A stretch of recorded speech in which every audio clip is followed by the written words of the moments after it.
2020 Sports brought to you by MGM Northfield Park. Visit MGM in March for the Pick Your Paradise drawings to win free play or cash towards a vacation of your choice. Find your fun at MGM Northfield Park. On Tuesday night, Cavaliers beat Orlando 136-131, but head coach Kenny Atkinson wasn't real happy last night. They rallied from 21 points down before losing at home to Miami 120-103.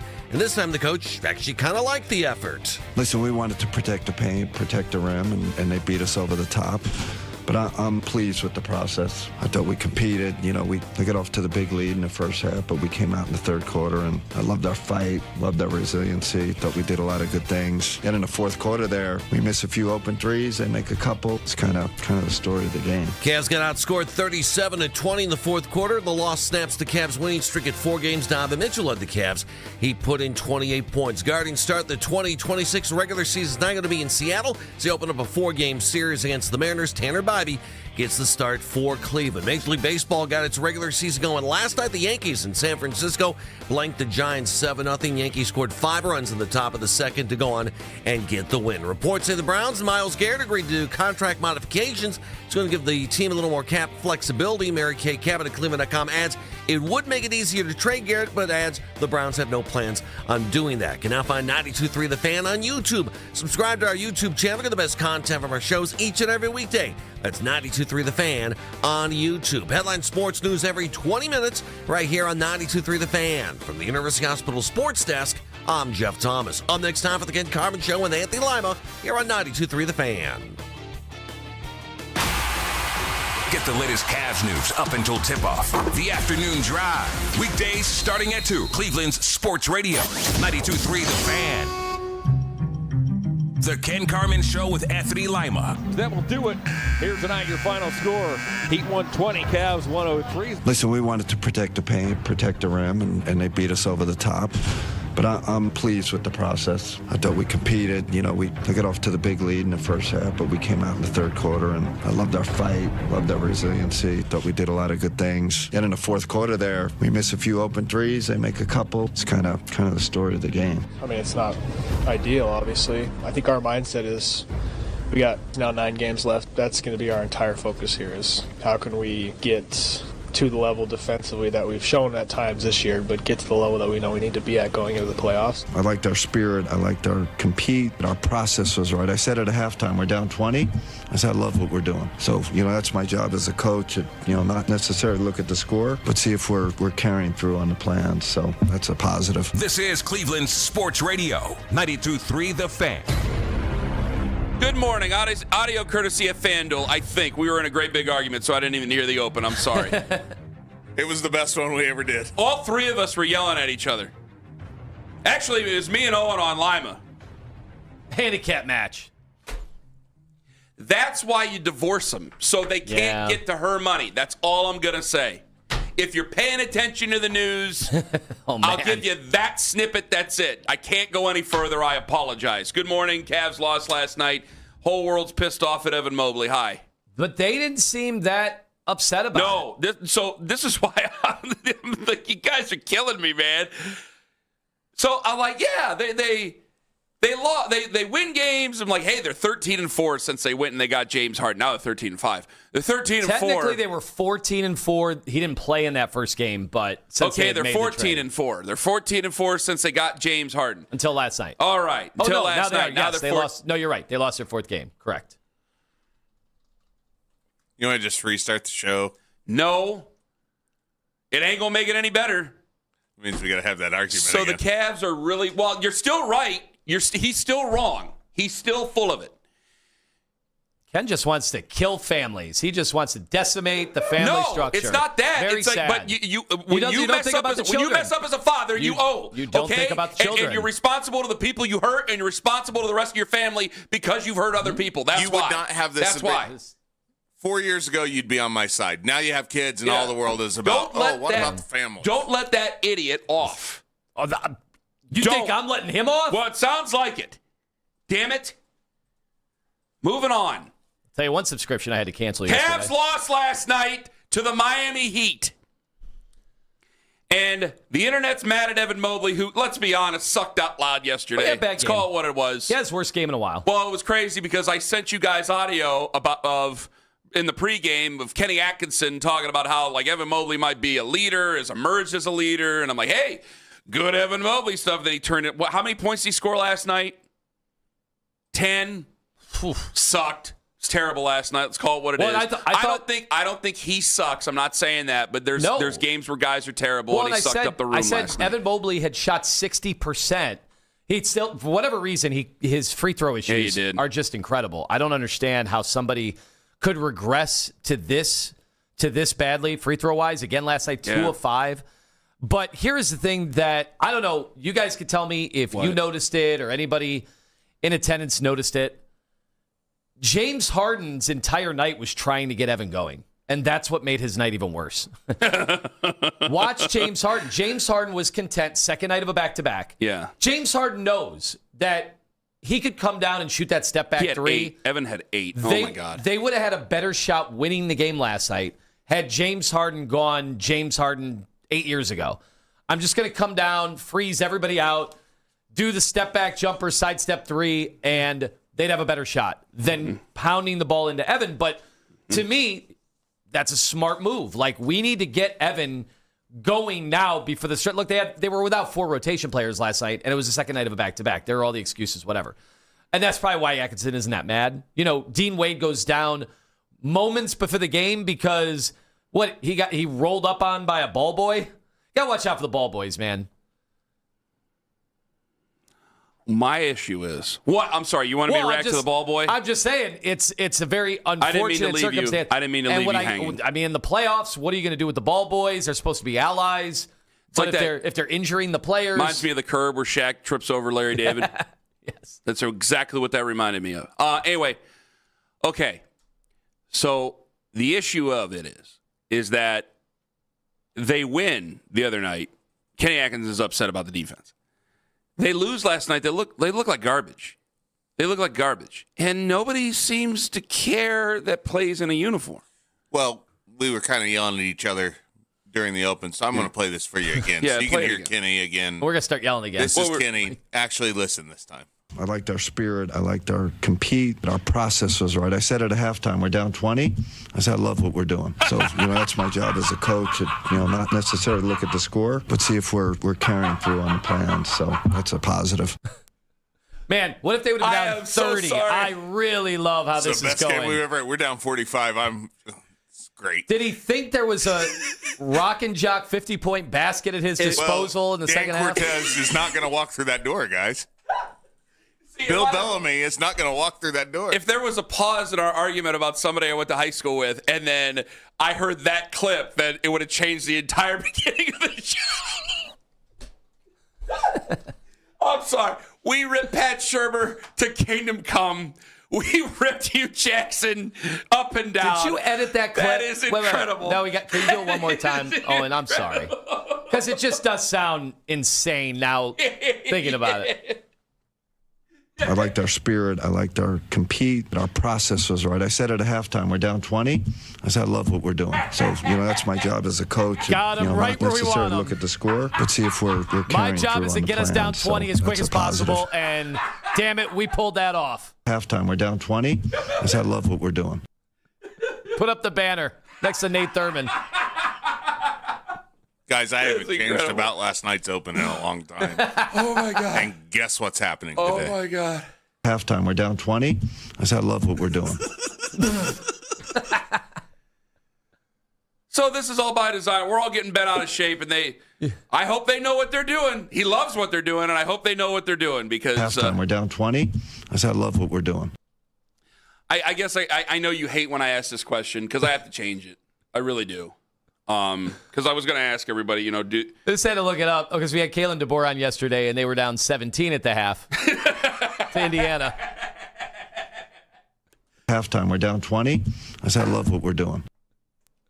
Did a better job selling that than he did Ty Simpson yesterday. Hey, he's a coach's son. He's a coach's son. Okay. Yeah, when you lead with that. Turn in the card. Turn in the card, brother. Thanks a lot. Set the card on fire now. I said, I love what we're doing. So nobody else gets the card. Nobody else. All right. I got to change what I thought because it was like I don't think the Cavs did not care about losing last night. No. Well, I told you why though. I don't know if the code red was issued from up top. What? I know there's more teams tanking than ever before. And people are not going to want to hear this because they're going to say you're not a contender, because I saw this in my mentions yesterday, that you cannot be a legitimate, serious team, serious contender if you're trying to jockey for position and create the best pathway. We said that at the end of the forward. show yesterday. Somebody said that and I went, damn, that's a good point. I got to read that on the air. Yeah, yesterday, again, the Cavaliers took a step forward towards getting the 4 seed with that loss. Do you trust the Cavs to pick to position themselves where they're seated? I mean, that's it. That's where it's at. Probably because I don't trust them fully that I want them to get the 4 seed. If I trusted them more, I'd be like, it doesn't really matter. Like, let's find out. Like, we can get whatever seed. You're gonna have to play good teams eventually. But if you're telling me I can get Detroit in the second round, I have to sign up for that every time because I don't necessarily trust them. Because nobody trusts Detroit. But the Knicks have, I can't say a championship spirit, but the Knicks have been through some playoff wars and come out on the other side victorious. They took down the heavy favorites last year, Boston Celtics. And then Boston, they won a great game yesterday against Oklahoma City. But Tatum, again, 5 of 12. And as long as Tatum thinks he's right up there with Jaylen Brown this year coming off that injury, then I think Boston fans are a little nervous. Yeah. I don't know if I've ever been, because I know the ramifications. I mean, if they lose in the Eastern Conference Finals, there's going to be heat. If they lose anywhere before it, I might have to do the show from under the desk. I'm serious. It'd be a big deal. Nick might come in here at 6 a.m. if the day after if they were to lose in the second round, especially after all this. I mean, I love what we're doing. Okay, they're laughing. This is that, but I think it's inconsistent and it's bothering me. Like, they have their team. I know that they have to have their message to their team, and maybe this is just the NBA and they're crazy like a fox. But you go from winning the game against Orlando, and Orlando's reeling. Okay, they were coming off a back-to-back themselves.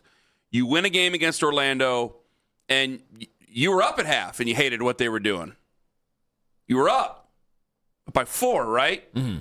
You're up at half. You hate what they're doing. You hate their defense. We can't win. We can't go far into the postseason if we play defense like this or lack thereof. And then last night they just go out and they play like Evan Mobley just had one of the worst games I think we've ever seen him have. And he loves what they're doing. And so nobody's going to trust you there because that's an inconsistent message to your fans. And there's been so many times, like this is one of the other differences too. Like, yeah, you get LeBron James. He's the player of the generation, arguably the greatest to ever do it. So there's a lot of times where it's just you can't make the comparison. But at this time, it was switch flipping and playing the 1812 overture and getting. Is that still copyright? Are we allowed to do that? No, we have a non-copyrighted version. Yeah. Okay. Tchaikovsky's going to come back and beat me, so you got to be careful there. This is from Orlovsky. So, 1811 Orlovsky. The only thing we can play now. So he's called Choose Kindness. Oh my God. Oh, I said something silly about the quarterbacks. Everybody's mean to me. Yeah, you took the check. It clears. Shut up. Anyway, they lose, and Kenny seems to be just thrilled about it. So you're sending a mixed message to your fan base. And when you send a mixed message to your fan base, if they don't know, I brought this analogy up 100 times. You having a fight with your wife, and your wife won't tell you what's wrong, you're just going to get angry. It's not going to make anything better. Lack of communication makes things worse in 10 out of 10 situations in life. And if you can't communicate that to your fans, they're going to have a negative connotation. They're going to take it in a negative way, and they're going to feel negatively about you as you go forward. Now, I still think it's probably a vocal minority of fans out there that feel that way, but this is where it is because I can't be the only one. That doesn't make sense. You win, you play bad defense, mad. You play a game where you kind of just ass off almost the entire time. Like, yeah, they had a comeback. Every team in the NBA has a comeback, basically. you basically ass off for an entire game at home in front of your own fans. And I love what we're doing at halftime. We're down by 20. I love what we're doing. Halftime, we're down 20. I said, I love what we're doing. So you got it blamed right on you, bud. And the fans, I got to tell you, this is a good team. Got James Harden, he's great. Got Donovan Mitchell, he's great. I know we got some injuries, things like you're going to get Jarrett Allen back in hopefully full steam ahead. That's some good news there. And he's a very important piece of this team.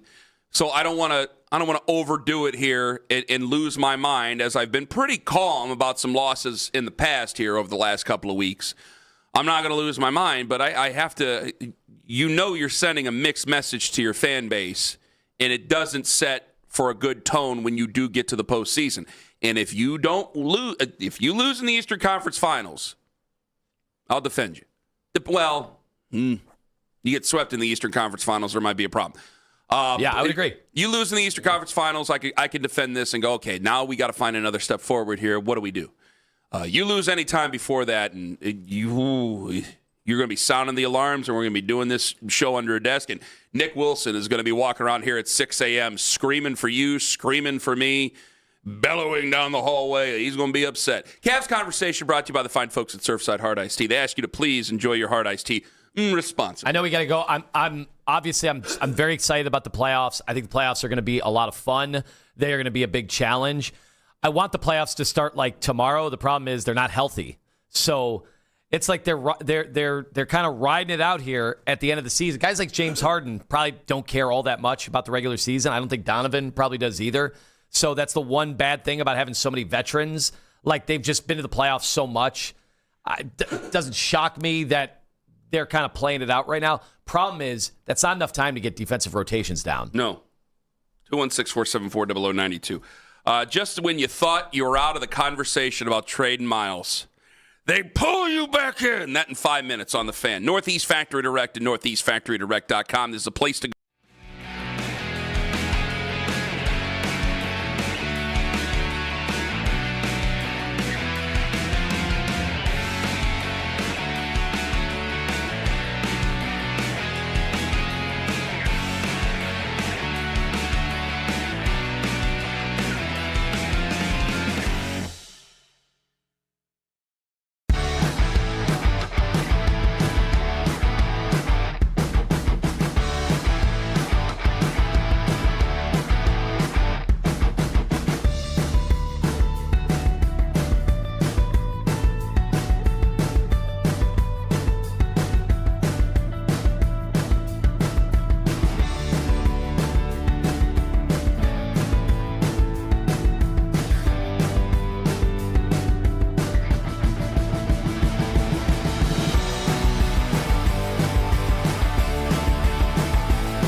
betting shouldn't be. That's why it's important to set limits, know the risk, and pause before you play. To learn more, contact Rivian Mental Health and Recovery at 440-989-4900 or visit rivionhealth.org. Talk sports deep into the Cleveland night. Overtime with Jake Volnick. Weeknights at 7. Sports Radio 92.3 The Fan. You thought it was over? It ain't over. Nothing is over. Said by John Rambo. It's said by Andrew Berry. Yesterday, the Browns made an interesting move as they moved around Myles Garrett's contract, changed it up a little bit. He was due an option of $29.2 million. I'm reading this through Jack Duffin. Now, some of this is going to get a little wonky here, so I'll try to clean it up as best we can. Jack Duffin is he's a capologist for 24/7 Sports. One of the ones that we pay attention to because he seems to always get the math right. Says that he was owed $29.2 million on an option bonus on the 25th of March. That was yesterday. Browns could have paid it. It would have effectively ended any chance of him being moved this season because the Browns would have paid out $29.2 million of the $32.5 he's due in 2026. No team's going to pay that, obviously. All right, ESPN, Field Yates, he reported yesterday that the Browns and Myles Garrett agreed to change his contract, moving the $29.2 million option bonus back from the 25th of March to 7 days before the league season in September. So, long story short, a lot of people are saying, why would they do this? The reason why they would do this is possibly to make it easier to move Myles Garrett. So would they be willing to move Myles Garrett? Basically, this is now opening back up the conversation of flexibility if they decided to trade Myles Garrett. So now I just have to ask the basic questions. If it's possible to trade Myles Garrett now, because I thought a lot of people were just ahead of it. It was like, hey, it's not, I don't know if he's ever going to finish his career as a Cleveland Brown. Now, there was times it felt like that. But if you go from this year to next year, the dead cap goes from $102 million to $55 million. $55 million without Deshaun Watson's salary is actually kind of doable if you wanted to press the nuclear option and trade away Myles Garrett. This now brings it up to, well, he could be traded before June 1st. So if he's traded before June 1st, let's talk about whether or not fans are willing to trade him. Because I think that I felt from last year it was definitely like we all thought he just wanted out. Then they signed the extension, and it seemed to be prohibitive, and there's a no-trade clause in that contract. And I think over time, now that he has set the record, do fans really care about seeing him break his own record if he goes out to set a record again? I think that some of the fever, or the temperature, I should say, has changed the Browns fans, whether or not they want to trade the man or not.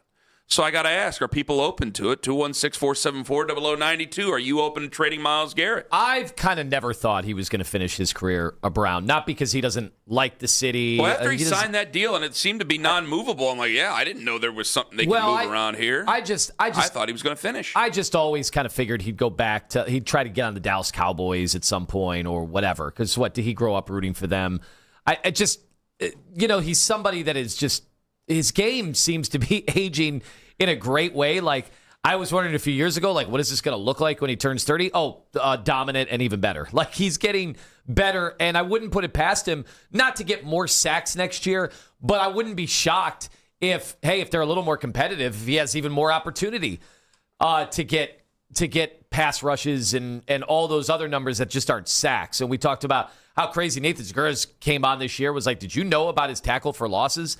That he is approaching those records. It's like we never even talk about those, and that seems to be even more important than sacks. He is every bit at the top of his game. So I don't know if the Browns don't turn this around in the next year, really. Like if they're still a bad team looking for a quarterback this year, then I would just assume he's not going to finish his career here. If you trade him before June, I mean, you're telling the whole world what your intentions are. That either you're going to try to do it on purpose, or you just know you're not even good to begin with, so you're going to try to get ready for the future and get everything ready for the future now. Yeah, I think that's where a lot of people are. I've always said if Andrew Berry got fired and a new GM came in, I always thought the first move to kind of set the tone of where they're going to be was, because that's when you could get away with it too, right? New GM comes in, and I think everybody would be mad, but they'd also understand it. They'd all be like, yeah, we need draft picks. We need as many cracks at it. The whole thing is to get a quarterback. Doesn't matter how good your defense is if you don't have a quarterback. So we'd all understand, like, yes, they're going to put their full weight behind targeting the quarterback. But with Miles on your team, he kind of makes it harder for you to get the quarterback, too. Because when we talk about the tanking teams this year in the NFL, outside of Cleveland, they're going to say the Browns are one of those teams. But here, we're like, no, we're not tanking. But while Miles is out there, you saw he single-handedly took you out of Fernando Mendoza. And he's going to do the same this year if he's healthy. He's going to take you out of, whoever the number 1 overall pick is going to be in next year's draft. So you're willing to do it, is what you're saying? Yeah, I was willing to do it last year. But are you cheering for it, though? No. Yeah, he's I too think good. That's where a lot of us are. He's too good. He's obviously the best Browns player of my lifetime, and it's not close. And it's hard for me to fathom a player that could be better than Miles. I think it's something I accept. I think it's something I accept as a strong possibility. It's not something I cheer for because he is the greatest defensive player of all time in Browns history. He's probably a top 3 Browns player of all time. Jim Brown, Otto Graham, him. He's right there. He is a remarkable player. I also know that where are we at right now as a franchise? How much better is he making us as a franchise? He's fantastic. And I think he changes the way that we look at the entire defense because it's so hard to game plan around him. And now that you have some talent on that defense here, we've seen what that defense can really do. That all pointed out, I think a lot of fans are just kind of like, I don't know if anybody's like beating the drum to trade the guy. I think they just understand it's like, hey, we're either growing or we're dying here, one of the two. Are we trying to make the playoffs with this team? Are we lying to ourselves about trying to make the playoffs with this team? Because you go to the internet, there's plenty of people out there. I don't know if they're real, but you'll find plenty of accounts saying, you guys are stupid. We're going to win 11 games this year. And I go, okay. Those people probably say that every year, though. I don't really put a lot of stock in that. I get called the homer of homers, and I don't know if I'd ever go that far. There's optimism in You guys beat me for saying 8 games last year. There is optimism 100% of the time from a certain faction of every fan base in the NFL. So I don't put a lot of credence into that. But no, hey, Vegas has them at, I thought last time I saw was 6 or 6.5 wins. I'm like, man, I know their schedule's easy, but picking them to win 7 games and putting money on the line for that, good luck. So what's your price for Miles? Like, the cat was kind of let out of the bag. Was it Elliott Wolf, I think, who might have mentioned the 3 first-round picks or something like that? Not that they were shopping, but it might start at 3 first-round picks. Well, for me, it's got to be more than just the standard, 2 first-rounders, because any team that, A, would want Miles and could fit him in and would think that they're a contender, but also that Miles would waive his no trade to, would have to be a really good team. Where's that really good team going to be picking? 28, 29, 30, 31. So just having 2 or 3 of those, that's not enough. But if you were going to trade him, this is the time to trade him, because there's plenty of teams that are willing to lie to themselves and think that this is a year we can really go for the gusto here. This is a year we can really do it. I think we felt that way about Jacksonville last year. It's like Jacksonville's never really a really competitive football team. We're going to hose them. We're going to end up with we're going to end up with 2 top 10 picks or 2 top 15 picks. Jacksonville had a very nice season last year. They ended up with the 24th pick. That stunned everybody. And I think that did surprise a lot of people. I think a lot of people just thought Jacksonville was going to suck up the room. So now's the time where you trade him, because if you trade him during the season, it's exactly what you said. Who am I trading him to? Am I trading him for another 30th overall pick? What am I really going to get out of that?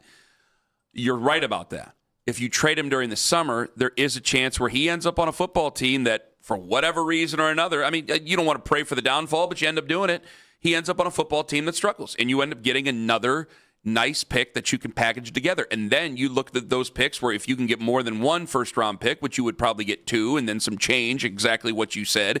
If you get 2 and then some change, you end up using those to possibly go after the quarterback you want. Or half of those to go after the quarterback you want, the half you use on players that you really are excited about and want to draft. It's what nobody wants. It's what we may have to accept.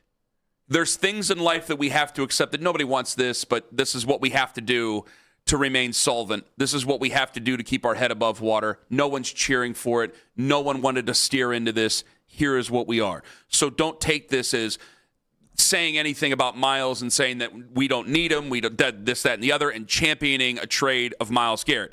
I don't think it would be met with celebration. I think it would be met with acceptance. I think it would just be a necessary thing that sucks. I think it would also pull the entire fan base onto the same page on where it the actually team would. actually It actually would. But it would also pull apathy out of the fan base for this coming season. Yeah. Because then you would look at this defense. There are people that just went to go watch Myles Garrett. Because if you trade Myles Garrett, you are telling the entire world what you think of this football team now and what you think of what they can do now and what you're planning for the future. And that includes who's lining up at quarterback, who most of us want to line up at quarterback if we have the same quarterback room. That's exactly what they think. Because you ain't trading Myles Garrett if you think that you can really do something over here. And because he's not demanding a trade and doing crazy things, kind of almost like what he did last year. Yeah, because he's not that. If you were to trade him, then you're telling everybody what your plans are for now and for the future, and it's not about this team. Well, so there's the public part of this. Yeah, Myles has not demanded a trade or anything like that, and anytime he's asked, he says, "Oh, I'm with the plan and whatever." Then there's the behind the scenes, and we don't know that stuff, but they do, right? They know exactly where he's at, and he knows how to show his frustration, whether it is outwardly or by the stuff he attends, the stuff he's not at. And they know, right? They've had him in-house enough. Yeah. They know enough to know when Myles is truly happy or truly not happy. Coming up next, 5 minutes away. I do want to know, are you willing to trade Myles Garrett as we bring this conversation up yet again because of the deal that the Browns made yesterday of moving his money around on his bonus? Are you willing? Are you okay with trading Myles Garrett? Was there a time where you weren't, where you wanted to, and now you don't? One of those things. Also, we've all had to be places where we needed to make an appearance just to get people off our back. It's kind of how Ohio State Pro Day should have been with the Browns yesterday. Ken Carman, Anthony Lima, take us with you to work on the free Odyssey app.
CBBandFLShows.com. Sign up to be a part of the fan club. Download the free Odyssey app and follow 92.3 The Fan to get all of the best audio and best stories sent straight to your inbox. 92.3thefan.com.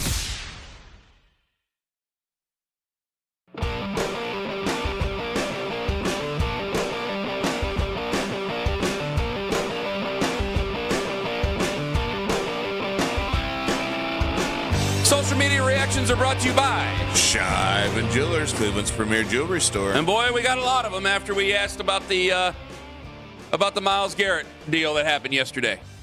And they are all, I got some people chanting yes in the mentions. A dude called Parker, yes, this I would love, and he's going over a potential trade and all that other stuff. I've seen other people mad. A lot of stuff. I've seen other people mad we're even talking about it. And, I mean, blame the Browns. They're the ones that did this with no salary cap benefit to them at all. Well, yeah, what else? You realize 100% of people, normally I say outside of Cleveland. It's not even outside of Cleveland. 100% of people are saying this makes it easier to trade him. So what other conclusion could we possibly draw? Don't be mad at us. Well, somebody goes, well, he goes, I don't blame you guys. The guy who's been listening to us for years, he goes, I don't blame you guys. I blame Mary Kay. I go, Mary Kay didn't restructure his contract. Nothing to do with Mary Kay. She didn't do it. The Browns did. Mary Kay joins us at 8:20 this morning, though. So we'll talk to her about this as well. Owen? Ken? Oh, I thought you had Anthony? a clip that you wanted to play. I apologize. That one we had talked about with Daryl. We can play that here. Whoops or daisers. Here you go. This is Daryl Ryder. He's our Browns beat reporter. He's brought to you by Shive and Jewelers as well. And yesterday, he talked about Myles Garrett's restructured contract and what it means. What that does, though, is it gives the Browns some flexibility. We see them do this with players all the time. Like, for instance, Denzel Ward, right? They converted, part of his contract into a bonus and then go and convert his salary in late August, early September into another bonus, and that opens up salary cap space. So what this does is this gives the Browns another runway, a longer runway to do that with Myles. It's similar to with like Deshaun's contract and how they just convert his salary into a bonus to lower his cap figure. That's really all this is he's getting the same amount of money, just the structure of when he receives that money changes a little bit, but again, instead of them having to do this a week after the new league year, now they can do it like a week before the season begins. That's Daryl. He'll join us tomorrow morning at 8 o'clock. We'll talk to him about all this rigmarole. I want to get to Brandon in Jersey. He's listening on the free Odyssey app. Hello, Brandon. Hey, good morning, guys. Morning. What do you want to do? So I want to start by saying I watch you guys every day. I appreciate all the talk. Oh, do. He's watching on YouTube Live. I am. Thank you on very YouTube, much. That's right. It's free. It's free. It's absolutely free. It We is don't free, charge so, you. Yeah, absolutely. It's a no-brainer. I just want to say I don't want the Browns to trade Myles Garrett. If they did, I would accept it. I just feel like the return that we would get for him wouldn't be worth making the trade. I'd rather just have Myles because I feel like a team that would add him is a team that just needs a piece to make a run for a Super Bowl. Mm-hmm. So I feel like it would be a high return first round. I also doesn't he have a no trade? So if it's a team that's in a similar situation, couldn't he just be like, no, I don't want to go there? Well, because you're only going to get, if you do it, gosh, it's just like we're dusting off a folder of what we talked about last year around this time, Brandon. And I think exactly. Because I'm telling you this, and thank you very much for the call. It's exactly the same conversation because bad teams that you're going to have that you're almost guaranteed to have a high draft pick with, they're not trading a bunch of first-round picks for Myles Garrett. They're in the same boat you are. They would be trading if they had Myles Garrett. They do, look at the Jets. They had Quinnen Williams. They had Sauce Gardner. They made those moves last year to try to prepare for their future. You are in a situation where you are trying to find a team that might be in the middle, might have been on the edge of the playoffs last year, and might be willing to deal and make a move and give up something significant. A desperate team everybody's going to think of the Cowboys. You mentioned the Cowboys, a crazy person running their football team. Yes, they're definitely a possibility. A team that desperately wants to win, they're one of them. That's what you're doing. And then you're going to hope, because this is the time to do it. It's not during the trade deadline during the season. This is the time to do it, is that, okay, you hope that they've talked themselves into something and they've walked themselves right into a trap that they can't get out of, and we're going to be the benefits of another top 10 pick. So then we can use that in the future. But anybody who's making the argument, it's exactly what Brandon's saying. I don't find the passion that I found last year over it. Oh, that's a good point. Miles isn't walking around during Radio Row right now, but I'm not finding the passion that what it was. I think it's just an acceptance like, yeah, you know what? This is what we are. Well, because I think it's, sad. I can't speak for everybody, because I do people say, well, you signed the contract, whatever, you deserve whatever fate. But then the other half of that is he went out and set the sack record. Like, he held up his end of the bargain, and the Browns are still bad. So I think a lot of people would say, hey, regardless of what plans they told Miles, and yes, he signed the contract, like, at some point it's up to the Browns to be good. And Miles has done everything he can to help the Browns. He went and played so magnificently that he set the sack record. He was so head coach yesterday, so I was willing to give him the benefit of the doubt there. All right, so I don't know. Did we find out where he was? He wasn't at Alabama's pro day, because I was texting. I go, where's he at? Where in the world is Andrew Berry? Indiana's pro day? I don't know. They won the national championship last year. I'd cut him a break. I don't know. The people, like maybe somebody on the internet knows. I don't know. So because I don't know exactly where he was at, and it wasn't like he was at another pro day, if I don't know where he was at, I don't want to speak ill, because I don't know what he was doing. I don't think he was just sitting somewhere staring at a wall or anything like that. I will say, we've been through this a million times. If your fan base, by and large, trusts you, you can go to any pro day you want, or not go to any pro day you want. If your fan base doesn't trust you and they don't trust him, yeah, if you can, and I don't know what he had to do, so I'm not going to go crazy and say all these things. I have no idea what might have happened, why he wasn't there. But if your fan base don't trust you, and you happen to be 2 hours down the road from one of the preeminent programs in all of college football, yeah, you should be there. I know that they had Carnell Tate in, so I'm not losing my mind. Well, and I think that if you're going to pick any Buckeye, I think he's the pick at number 6, but there's so much more work you can do. There's other guys that you can take later. There's also guys in the future we could talk about. Go ahead. I just will never understand when these people, they talk about, they bring their stopwatches and they think that's more valuable than actual GPS data or what they do at the combine. Like, to me, that doesn't make sense. But there is value, obviously, to going to these and talking to people and doing whatever research and adding. We always talk about data points. Understood. But, there is a psychology. There is, talking to coaches in a different realm. Like, sure, you can call up a coach at any time. You can do a Zoom meeting. I'm telling you, there is a value to just seeing people in person and having conversations. And it is simple as this, and this is cheap. This is real cheap, but this is where it gets simple. With your fan base, I'll say this quick. If you were to just take Carnell Tate at number 6, it's like, hey, you had him in for a top 30 visit. That's fine. Whatever. If you don't take Carnell Tate and the player you take ends up being a bust, they're going to rip you all day long. If you end up not taking an Ohio State player and one of the other Ohio State players end up being good that you could have taken 6, they're going to rip you all day long. If you don't win enough games, they're going to rip you all day long. And they're going to use that as part of the reason. Because it's one thing to be called, you don't know what you're doing. It's another thing to be called the L word because you didn't go 2 hours away. I can't say that. I don't want to say that because I don't know what he had to do yesterday, and I'm not going to go ripping things that I don't have all the information on. But I heard some hemming and hawing yesterday on the radio about it. It's like, no, call it what it is. You know the fans are going to be upset about it. If they don't take an Ohio State Buckeye at 6 and they weren't at the pro day and those guys go out and play well, when you don't have trust with your fan base, they ain't going to be happy about this. No. There's certain things you got to do just to make appearances in. And that's one of them. Coming up at 8:20 this morning, Mary Kay Cabot. I'll ask her about all this and whether or not Carnell Tate is the real deal, coming up at number 6 for your Cleveland Browns. And this is exactly why I call next Friday opening day, even in the face of you guys all yelling at me, saying it's the home opener. And if the Browns draft you on April 23rd, boy, you better be ready to go on the 24th. It's all coming up on The Fan.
is it about the stats, or is it how it looks in between? For Shedeur, he's up against the NFL draft in 2027. Yeah. If he wants job security for himself, he does have to check a couple boxes that someone like Drake May, for instance, in year one, didn't necessarily have to check off. The Afternoon Drive, weekdays starting at 2.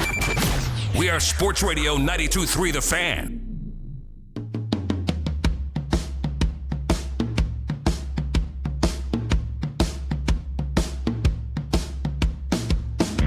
Happy opening day! We're on the air. Say, come on! Let's go, batter Oh, my up. God, I We're hate taking the afternoon off. It's a beautiful day for a ball game today. What song is that? What's that from? What show tune Bruce is that? Drennan used to play it all the time. Oh, that's Bruce Drennan. Yeah. Well, no, it's not his song. I was about to say, I didn't think he sang it. Well, he would sing it, but I didn't think he was the composer. What is it from? I don't know. I'm going to guess damn From Yankees. Walla Walla, Washington to Kalamazoo. Come on. It's a beautiful day. Sing it. We play it, but then, Get sued we can't into do it. oblivion. Yeah. It's not opening day. 10:10 tonight. Do we have the latest start time? We are the latest start time tonight. 10:10 tonight. That would be 1960s, the Harry Simone songsters. It's Great. a beautiful day for a ball game. It's a great song. You got to say it in kind of the transatlantic accent. It's a beautiful day for a ball game. We are 10:10 tonight. You guys all yell at me, go, it's the home opener next Sunday. No, it's opening day. Because I get to see it in the daytime, and there's the bunting, not the actual bunting, but the curtain type thing. We call it the bunting. If you're just joining us, if you're one of the new viewers The on red, YouTube white, Live, and blue sashes. yes, bunting is a very big deal to Anthony Lima, to the point where we've actually had people buy him bunting before to hang on his garage. Yes, for opening day. My buddy Nick. That's opening day. That you can call it the home opener. You can try to we got to be on. No. That's opening day. This is a farce. This is a tease. This is a farce. I hope Tanner Bybee has a great start. I'm glad he doesn't have food poisoning this time around. I'm glad that goes well for him. But this is not. I'm not trying to be a killjoy man. Next Friday, I'll be much more excited. Next Friday, I'll be much more in tune. But this. I know it's like, well, everybody's got to bite the bullet every now and then. Somebody's got to play them on the West Coast. I know, I got it. But don't act like it's not a little bit away. If you're a hardcore baseball fan, you don't care, and I apologize. I'm not trying to dump on your favorite sport. It's just Major League Baseball and starting a game at 10:10 at night. You couldn't do this at 1 o'clock in the afternoon and have it at 4 o'clock our time. You had to do it at 10:10 at night. And I also think it's Pac-12 bad after dark. I also think it's bad for Seattle. Like, why? To me, opening day. It's opening day, not opening late night. Has always, like, for 7 o'clock for them, that's not opening day either. If this was the NFL, this would be a prime time on a network game because it's a team that was in the ALCS. Mm-hmm. Yes. And the team that killed 15 and a half games. That's a great exactly point. right. That's a great storyline. You're exactly right. Right? And they're supposed to be getting better. They have these young guys that are supposed to be. And they re-signed Naylor, and it's the Jose whole Ramirez. deal. In Major League It's Baseball, the whole deal. You're totally right about that. Major League Baseball is catching a lot of hell because one, they can't really help it that much because their TV deals are blowing up in everybody's face because of the whole Diamond Sports thing. I can speak to it. You can't. That's all going to hell. All right. That maybe they didn't foresee, or maybe they should have seen the bubble burst. Regardless, the other thing to it is that there's a lot of people saying they're trying to borrow from the NFL. You got to be good at what you're good at. Okay, you got to try to accentuate what you're good at. Opening day is a big deal. Opening day is taken seriously. It's almost seen as a holy day for the sport. It's basically seen as the holy day for the sport. Opening day takes itself very seriously, or has in the past, maybe even too seriously to some level, but it's part of what made it great. You have parades in towns and have opening day ceremonies, and it's a big deal. And to spread it all out and have some Netflix game yesterday and all the other things, just kind of, I don't know, I feel bad. I kind of like the Giants. Yankees, I have no care for whatsoever. Well, here's the thing about the start to their season. At least John's a Phillies fan. I don't hate the Phillies. What an absolute gauntlet to start the year, going up against the Mariners, the Dodgers, and the Cubs to start your season. So it's an immediate, like, they don't have time to feel like we do. We're like, it's a feel out. I mean, they start out with a bang. So it's a great challenge. And obviously, these are teams and actually know some of these players on these teams. With that said, it is just a rotten way to begin the year. Like they are doing everything they can, just in our case, not everybody's case, but in our case, they're doing everything they can for us to kind of sleep through these early season games. I just don't know why you can't start the game at 1 o'clock their time. Right. I just don't understand. Right. How awesome would that be? Yeah, plenty of games that start. I know they want a full day of baseball. I don't know who's watching on the East Coast. Maybe they do get that much viewership on the West Coast that it makes sense to start the game at 10:10. They know more about these things than I do, but I think it's asinine. I will be watching tomorrow at 9:40. I will get the stamp for that, so I'll get to see the rest of it. But when you start on a West Coast swing, I'm sorry, guys. Next Friday, Cubs. That's your opening day. That's where it is. Get the pomp, get the circumstance, get the get one of the people, the holy people, to sing the national anthem and God Bless America in the 7th inning. Get her going. That's when you do the damn thing. Okay. Protest. Well, God Bless America. When do they sing God Bless America? Is that sang in the 7th? When do they sing that? In the 7th, yes. You have Take Me Out to the Ball Game every Sunday, and then on the big occasions. There we go. So an opener. Like an opening. Yeah, exactly right. I asked a lot of Browns fans this yesterday. I just throw it out on social media. We'll get back to the Miles stuff coming up at 8 o'clock. Mary Kay is going to join us at 8:20. If they take 2 in the first round, which, Andrew Berry loves his trade backs and things like that, but say you take a guy at 6 and 24, let's stay where it is. Do they both have to be week 1 starters? All I did was ask. I was like, let's take the temperature of this. Because it's like, when we talked to Kalen DeBoer yesterday, he didn't do a very good job of selling the fan base Ty Simpson. He was honest. I appreciate his honesty. But it was like, nope, we ain't turning in that card for him. It's at number 6 or number 24. We're not going to do it. But I got to tell you guys, I know that his feet are a little, but when you give me 6'7", 350, and a guy who can squat 815, I'm like, man, maybe I would like him at 24. If we went Carnell Tate at 6 and we were back at 24 and Caden Proctor was there, I know Alabama offensive lineman. I know you guys hate him. You hear about his feet. I know you guys hate that. Don't make me any more comfortable either. But 6'7", 350, you can bench press cars. I mean, Lord Almighty, it's hard for me to look past that. But I also know he might not be ready for week 1. And I asked that, and it was like, no, you take 2 guys in the first round, they better be ready to go week 1 on this football team. So I get that because we have holes, and they've done their best to address those on the offensive line and everything. The thought is, well, you should have opportunities to play on a team like this. Like Carson Schlesinger came right in, played, was immediately impactful, and seems like he could be an all-pro the rest of his career. So that's where you're like, why can't we just do that every year? All right, I understand that. I also think it'd be one thing if, I had higher aspirations for this team right now, but because this draft is considered so lousy at the premium positions, and just when I hear all the evaluators, all the top guys that we tend to think have credibility on these things, the draft is still a crapshoot in the end, but they tend to say, there will be good players you could take in this draft, but for the elite prospects, there aren't really a bunch of them, and that's why, guys that could go top 10 in this draft would be late teens and near the second round in most drafts. That's what I've heard. Don't kill the messenger. That's what, people continue to say on that. So because of that, I'm more open to taking a project. And projects are not expected to start right away. I know what's going to be said, but that's not a reason to go away from a guy. If I think that guy's going to be quality, and I think he's going to end up playing like a first rounder at pick 24, you take a guy at number 6. The guy's got to start week 1. It's just the way it goes. All right, any position, he's going to have to play week 1. So that's why even at quarterback, you know how this goes. So because of that, you'd say Freeling is a no-go because they're saying he's not ready to go. He's a no-go. Because he's a pure left tackle. That's why he's shooting up the board. There is a lot of character to him that you could say, man, he could end up being a really, really, really great player in this league. But when you're taking him at number 6 overall, I mean, you're going to have to give your team something. You're going to have to infuse him with something there that's going to help them week 1. If he can't do it, I'm not going to put him in that position.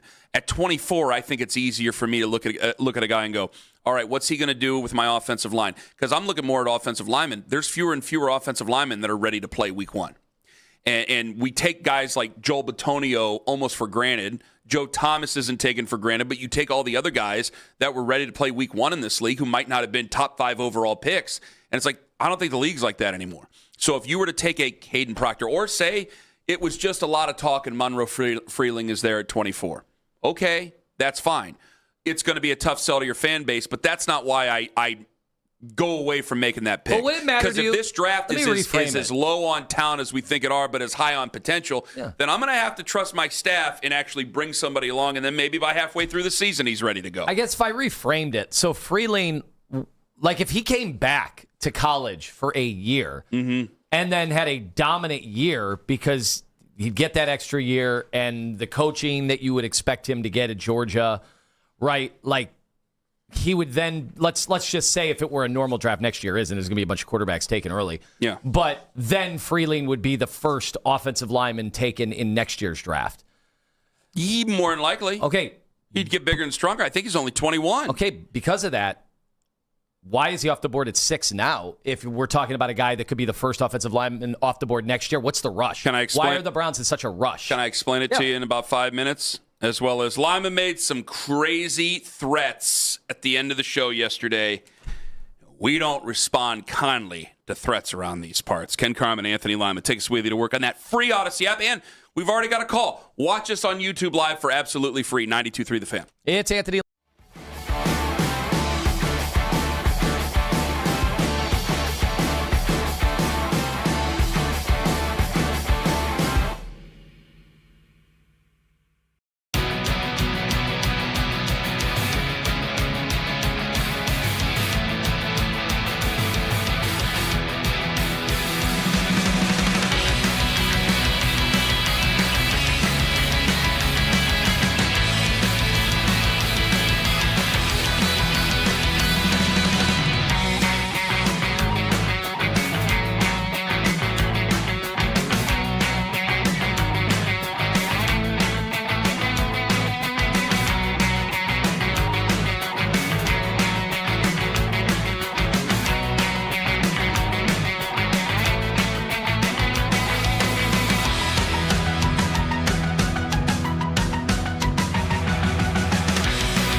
923 The Fan on YouTube. Subscribe to our YouTube channel. Get the best content from our shows each and every weekday. That's 923 The Fan on YouTube. Headline sports news every 20 minutes right here on 923 The Fan. From the University Hospital Sports Desk, I'm Jeff Thomas.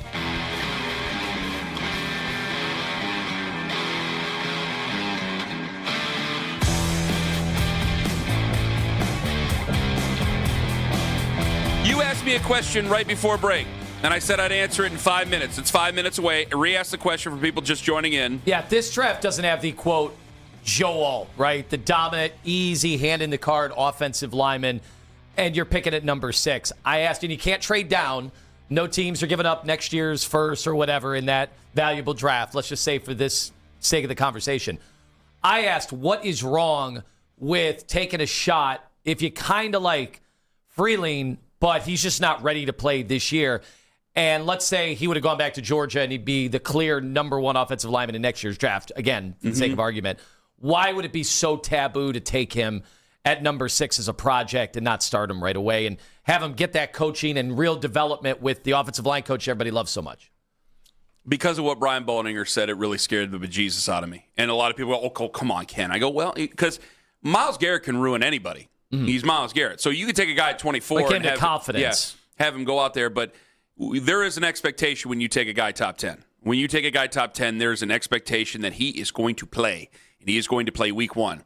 And I think that when you get into OTAs and training camp and you see Myles coming around the corner, well, maybe they're going to trade Myles after this news yesterday. So, but you see Myles coming around the corner on the rookie, and it's going to be more, you took another lineman that ain't going to work. This general manager doesn't know what he's doing. Now he becomes a public enemy for fans. I don't want it to be that way. That's just a lot of pressure on a guy. Like, there is so much pressure playing for and it's not just the Browns. There's so much pressure playing for a bad team as a top 10 pick. And if you may be mentally ready to do it, maybe Monroe Freeling's as tough as it gets up here. But if they know and they believe that he is not physically ready to go out there, I think you got to pass. Now, he may end up being the next great offensive he might end up being Anthony Munoz, and I may regret to say these words, but at number 6 overall, it's just too high. The further you go down in the draft, though, while we're talking about a draft that isn't that great on top-end talent that's ready to play now, it does become easier to make that argument. So if you were to trade down out of 6, there'd be some people upset. If you traded down out of 6 and then he ended up being there at 12 or something like that, it becomes an easier sell for fans.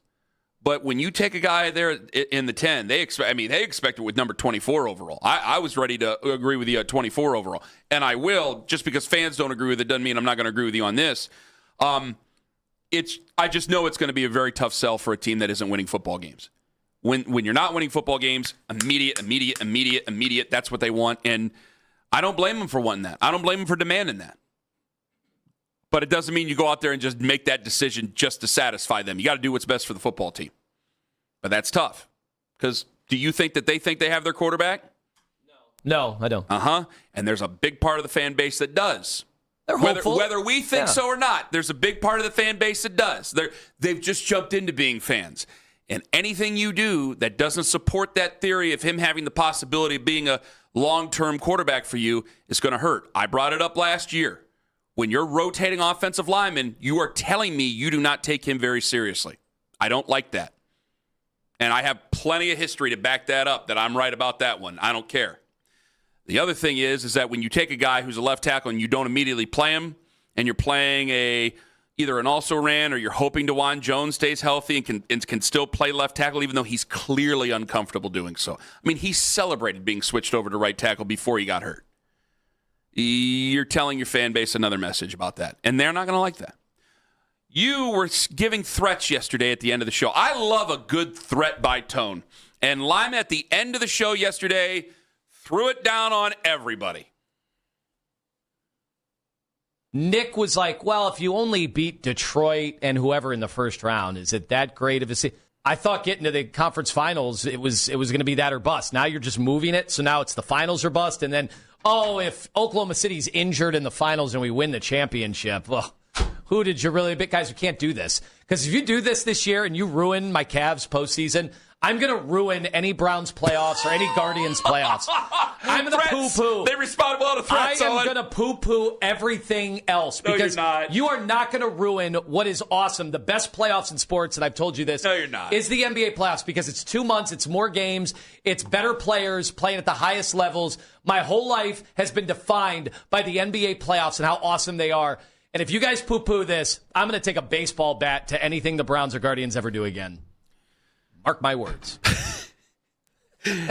A big change might be finally coming to high school sports in Ohio. That coming up in about last night at 7:45. So Nick heard that, and here was Nick's first response to what Anthony was threatening yesterday, right? Boy, we give you a full 4 hours here. This is what Nick said yesterday to Anthony's threats. How am I ruining Lima's postseason experience when I do not play for the Cavaliers, nor do I coach for them? I think he is worried that you're going to decredit anything that happens, and maybe if they do make it to the conference finals. Here's the part I disagree with Lima. I'll stick up for you for a second here. Lima said and acted as if getting to the conference finals is what you've been saying the entire time. That is not true. You've been saying NBA finals the entire time. We've lived on different timelines. My timeline for the Cavs is conference finals, and mine's the correct one. Your timeline has always been the NBA finals. So it hasn't been some sort of magic trick. You haven't been shifting around. It's been the idea that you want to see them in the NBA finals, or you think this isn't an accomplished season. Lima, if you think like how I think Eastern Conference Finals means you've done the right job, then don't worry about what Nick thinks when it comes to the NBA finals or not. He can be wrong in his corner, and we can be right over here in our corner, but it doesn't matter. You can be wrong over there, and I can be right over here. You get your own interpretation of what you feel is a success or not. Lima laid down the gauntlet, saying he's going to ruin Guardians and Browns postseasons if I single-handedly ruin his Cavs playoff experience. So I think that's Nick yesterday. Do you want to respond to that before the other clip? I appreciate them deconstructing what I thought was kind of just a fun way to end the show, but I stand by that. You don't stand by your threats? I absolutely don't go making threats if you're not going to stand behind I absolutely stand by the fact that I think it's pretty clear, listening to that segment and all the others, that Nick is fist pumping every Cavs loss. And I think that's an interesting way to host shows in Cleveland, Ohio. If that works for him, that's great. I personally, I'm gonna stand on business right now, as they might say on the afternoon show, that I am a proud Cleveland sports fan, and I am rooting for him. I'm rooting for the Cleveland sports teams. That's just my take. I can't speak for everybody else, but I am a Cavs fan. Would you be happier if he just came out and was like, guys, I'm rooting against him. I don't like how they're doing this. After the Darius trade, he clearly is, right? Like, isn't that your interpretation? It sounds like it. He has a funny way of hiding it. It's up to him to dispel that, but it just sounds like he gloats when they lose, and when they win, it's who cares. And he's set the parameters. He himself has said, and he even said he's been saying this for months. He doesn't understand why I just picked up on it. But he said for months that just getting to the Eastern Conference Finals isn't good enough. So he's already discrediting an opening round win in which I'll be fist pumping and loving every minute of it. And then if they take down Detroit in the second round, I'll be going nuts. Last night during their comeback, that place was going bonkers. Uh-huh. I think they would disagree with Nick. The 20,000 strong that was there last night, and the fact that the Cavs are a thriving TV market, their fifth highest ratings, I think, right now, local TV ratings and all the NBA. Like all those people, I think would disagree with Nick. Those aren't reasons for Nick to want them to win. I mean, TV ratings aren't a reason for him to want to win. I'm saying that everybody I was with last night was going nuts. They cared about the Cavs and their successes. It seems like he's like, nah, none of this is good enough until you get to the NBA Finals. As if it's like their birthright. Just because why? Because they spent the most money. Okay, so did the Browns. The Browns spent the most money too. That is it their birthright to be in the Super Bowl? Would you poo-poo the Browns getting to the AFC Championship game? I don't think he would. I'm going to turn my phone over because now it's starting to light up here. So here we go. All right, so this is where it goes a little bit further. This is Nick responding more to is this Nick? Yes, this is Nick responding more to Anthony Lima. Nick Wilson, yes. It's not the best playoffs either. NFL playoffs are better. The NHL playoffs are so much better. And listen, on any given year, it's a toss-up between what's better, the MLB postseason or the NBA postseason. Oh, but I do think there's a difference in the product, and I think maybe that's what Lima is getting at. Like, the regular season in the NBA is just not the same product as it is in the NBA playoffs. Maybe that speaks to your NHL thing. I'm not a big enough hockey guy to be able to be like, but I know hockey people swear by the NHL playoffs. Yeah, it's so intense. So the regular season is more intense than the regular season of the NBA. And then the Stanley Cup, if I watch back-to-back games the same night, I will get incredible anxiety trying to go to bed. But here's what I do know is that although I think the sport is different in the regular season than it is in the postseason, there is not a sport on planet Earth that is more defined by ring culture and what happens in the playoffs than the NBA. That's fair. The NBA is that they define everything that you do based off of what you do in these postseasons, which is also what's ruined the NBA playoffs. But it's in a way that other sports just don't do. And yes, we care about the outcomes in the other sports, but it's not measured with the end all be all the way that it is in the NBA. I would like. Okay. You wanted to respond to that. So I appreciate his love of the NHL hockey postseason. I've listened to his shows during that time. I don't really hear that passion. This is something that I call the hipster sports take, which is the NHL postseason is the best in all of sports. And then, Nick said it. He said it again. He kind of doubled down on it. And I would love if Nick could recite me his top 5 NHL postseason notes. Because I've said this for years that I think this has become kind of the hipster sports take, that NHL postseason is the best. And all the hosts say it because they want to sound cool to their audience, but I don't think any of the hosts truly believe it except maybe Andy Baskin.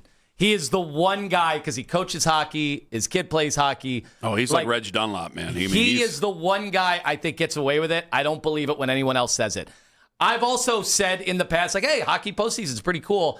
And then I turn the TV off at the end of the first period when they bring out the Zamboni. And I don't turn it back. And you know what? America agrees with me because the ratings have gone down in the postseason the last few years in the NHL. The NBA ratings this year up 18%. Last year, don't believe Clay Travis, who tells you the ratings are down. They're actually not.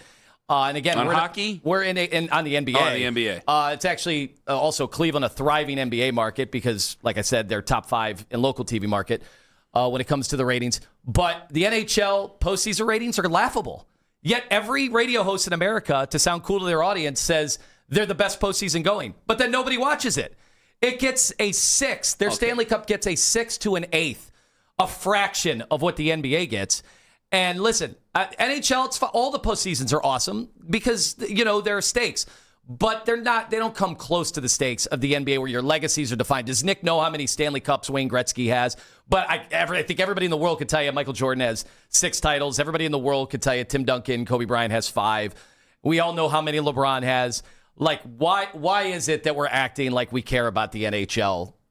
Wayne has postseason. 5? I thought Wayne had 4. No, he's got 5. He got 4 with Edmonton, and he has 1 with the Rangers, doesn't he? He's got 1 that I don't care about for sure.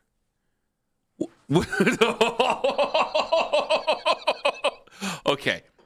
So can I just explain my side of this? Go ahead. I got into it with Nick last week. You can get into it with Nick this week. I ain't going to do it. I have said the Stanley Cup Finals or the NHL playoffs are the best because, honestly, you hear it so many times. Like, guys, I respect hockey, and because I respect it, I don't know it, but because I respect it, I'm not going to – I just give them what they say. I just believe it. You take it as belief. It's like Mickey Mantle on a 734-foot home run. I went there. They said they did the geometry. 734 feet must be true. I'm not there for the NHL playoffs. I'm watching the NBA playoffs. So if I'm not there, I'm just going to go ahead and say it must be. I see these guys at the end of the NHL Stanley Cup Finals. They look like it's completely spent. It is a cool moment, and I'm just going, well, it must be true. That I will admit.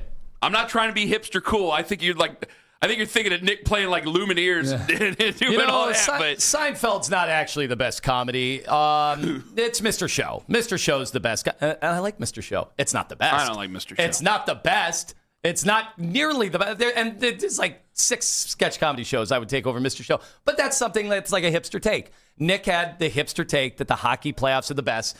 So 10 people. I love Mr. Show. 10 people on Twitter can tell him, yeah, those guys are so much tougher and they care so much more. I mean, come on. This is just something to appeal to a certain demographic. They don't really believe it. Do I dare open up the phones to hockey fans to yell at him, or what do I do? What do you want me to do? No, what hockey fans need to do is to tell their friends and then tell their friends to tell their friends so that they can get maybe a fifth of the NBA ratings, not a sixth or seventh to the eighth, which is where they currently are. Well, just because it's higher rated doesn't mean it's better. There's plenty of NFL games that suck up the room, and those are always higher rated than a lot of NBA, NHL, there's a MLB, There's golf. a lot of bad football that gets a higher rating. I'm not just using ratings as a determinant. Like you were. But when every host I've heard my whole life tells me the NHL has the best postseason, and then when I see the ratings, I'm like, someone's lying here. Somebody's telling a little fib. Well, that's the sports fans' Someone's getting a little postseason. fast and loose with the truth. That's the real sports fans' postseason. The NHL's for everybody. Mark my words. All right. You happy you got that off your chest? The NBA playoffs are going to be amazing this year. I cannot wait. Does Nick got to do the top 5 NHL Stanley Cup playoff moments? I want to hear all those great moments because he's such a huge hockey fan. We all know Nick. I mean, he bleeds CBJ, blue and what are they, red? Red and blue and white. That's Nick. Okay. Mark my words. I've literally never heard Nick talk about the Stanley Cup, but yesterday to win an argument, he had to say it was the best postseason. Okay. What do you think about all this, Owen? No, it's your job, Ken. That's what Owen thinks. All right, 5 minutes. Oh, God. Guys, send the nasty tweets at him. I like the hockey. Please just send the nasty tweets at him.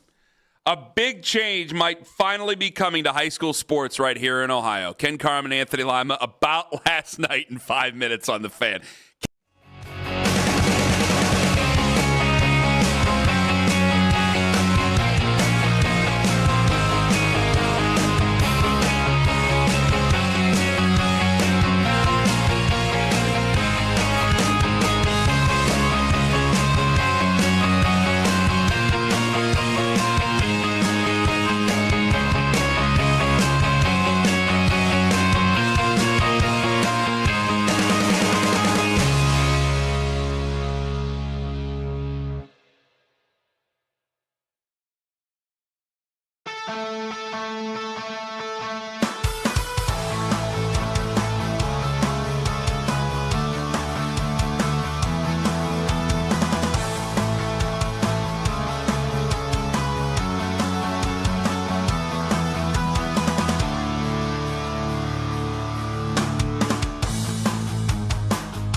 happen around the globe that we never hear of.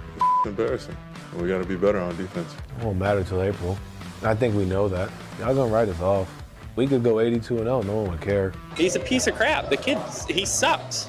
He's sucked his whole career. I got rumors about him. How he couldn't please his wife, so now he's divorced. Put a damn winning team on the field. Now the Ken Carman Show with Anthony Lima give their thoughts on what you might have missed about last night. Yeah, I don't know if this is the Ken Carman Show anymore or if this is the high school sports show with Ken knowing every single high school football's mascot and Lima going everywhere for high school basketball state championships. That's a bunch of Friday nights. I don't know them all. There was a man, the late, great Dick Goddard. I will send you more information on him. He was a legend here. He knew everyone. Every single one? Yep. Every intern that walked through that place. Mm-hmm. So what high school did you go? What? And then he would just yell out. He'd know the marching band, what they go by. And the more interesting the name, the easier it was. Like we have the Shelby Whippets in Ohio, and like that's easy. Wow. Did you ever do Whippets back in the day? That's probably not your generation. No. My generation was like Juuls. Oh, Juul. Yeah, oh, the vapes. Okay. I never did that, though. No. You never did it? It's No. just because your dad's listening? No, it's because I'm a broadcaster. If you mess up the voice, you're screwed. Nah, not for everybody. My dad listens all the time. I did Whippets in the day, back in the woods behind the house. Well, I hope the kids in the OHSAA aren't doing any whippets because there's a proposal for a 35-second shot clock in high school basketball. Well, you can do whippets. I don't know what. No, I'm kidding. Go ahead. Go ahead. It needs approval for the 28-29 season, but what's the ripple effect going to be for this? The ripple effect is finding a dude that is below the age of 70 that'll run your clock. That is going to be the ripple effect. So I talked to a lot of people down at the tournament. Everybody wants to see this. It's amazing that in the year 2026, Ohio, when you get down to the state tournament, the best teams, and if you have an 8-point lead, you just hold the ball in the fourth quarter. It's ridiculous. I know they say, well, it's supposed to be tough. You play defense. It's like, yeah, but kids can dribble now. Kids are really good at ball handling. They can create space and start a new 5-second, a 5-second. So anyway, it's just so good because it's so true. Every person driving in, if you pay any attention to high school sports, guys, I'm sorry, I don't mean to bogart this and take it away.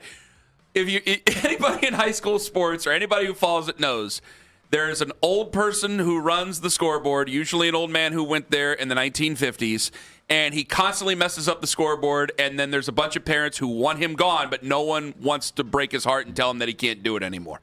And so there's about 50 people listening right now in each community who know that guy and then want that guy removed. And someday, my goal is to be that man that they want removed. It's going to happen. But anyway, there's a cost to it, obviously, and this is a tough time when every school is trying to litigate levies and how they're going to raise funds for athletics. Like, there is a cost, and so every single school is going to have to institute these into some of their old gyms, whatever. They've done this in other states. They've figured it out. So I know it doesn't sound like great policy. Whatever, figure it out. But give him 3 years. I do think so. I think they say it could cost like $6,000 per gym, and then you got to pay somebody to operate it. And somebody's got to, as we've seen in college games, people screw this up. So it's going to take some getting used to. There are going to be a lot of calamities in the meantime. $6,000 per gym. Yeah, that's at least what I've seen some estimates. Let me see. Oh, geez. The Seiko. Seiko, S-E-I-K-O, like the old watches. I want to be your Seiko salesman. Seiko, $1,895. Holy, wow, that's a lot of money. Give him can we do it you'll get it in 4 years. We all have to have shot clocks in 4 years. Okay, do a ramp up. Yeah. I still think they should at regionals, when they play in those bigger venues, at regionals and the state tournament, I think they should already just institute the clock then, and then it's up to you to do some scheduling throughout the year, maybe a holiday game tournament where they do have a clock. Next one, go. Jameis Winston was a part of Netflix's baseball coverage yesterday and opening day. Nice. Yeah, this was awesome. This was really awesome. Heisman Trophy winner Jameis Winston, who's hanging out at the Crazy Crab here at Oracle Park. I'm going to address the elephant in the room. Jameis, did you pay for the crab legs or? Well, Elle, I may or may not be plotting to find ways to get some fresh crab legs, but a trusted source told me that ever since Barry Bonds retired from the San Francisco Giants, that sales have skyrocketed due to the decrease of baseball-related crab deaths. Put him everywhere. Give him the Tonight Show. Give Jameis everything. He deserves to be everywhere. I mean, he was great every time they stuck a mic in front of him here in Cleveland. It was so weird that the backup quarterback was like considered the leader, one of the guys getting everybody together. But that's his presence, his aura, and he's gonna have a very lucrative post NFL career. He's fun. That's awesome. That was nice. She went for it. They might have discussed whether or not she could beforehand, but he seems to be an open book. I'm sure he was fine with it. And every time that this gets brought up, the people on the internet, they go dig into his past and are like, "Oh, he's kind of problematic." I'm like, yeah, I think he's kind of talked about that stuff. I think he's, the religion thing is not a joke to him. Like he's kind of a spiritual guy that was doing a lot of that work when he was in Cleveland. So he wasn't somebody that was just a phony about it. He knew he made a mistake. He made some huge mistakes. And so, do you have a capacity to improve on being a better person after all of that? I would hope so. He was in college. Yeah. He was doing stupid college things. Doesn't let you off the hook. But I do think you have a runway to try to get better as a person.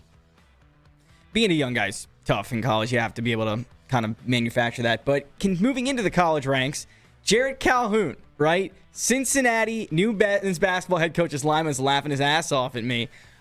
This is what he said about the Cincinnati job. I think what it shows you is our ability to evaluate the right people. You have to have the right people. The University of Cincinnati deserves a winner in men's basketball. This city deserves to be rocking and rolling again.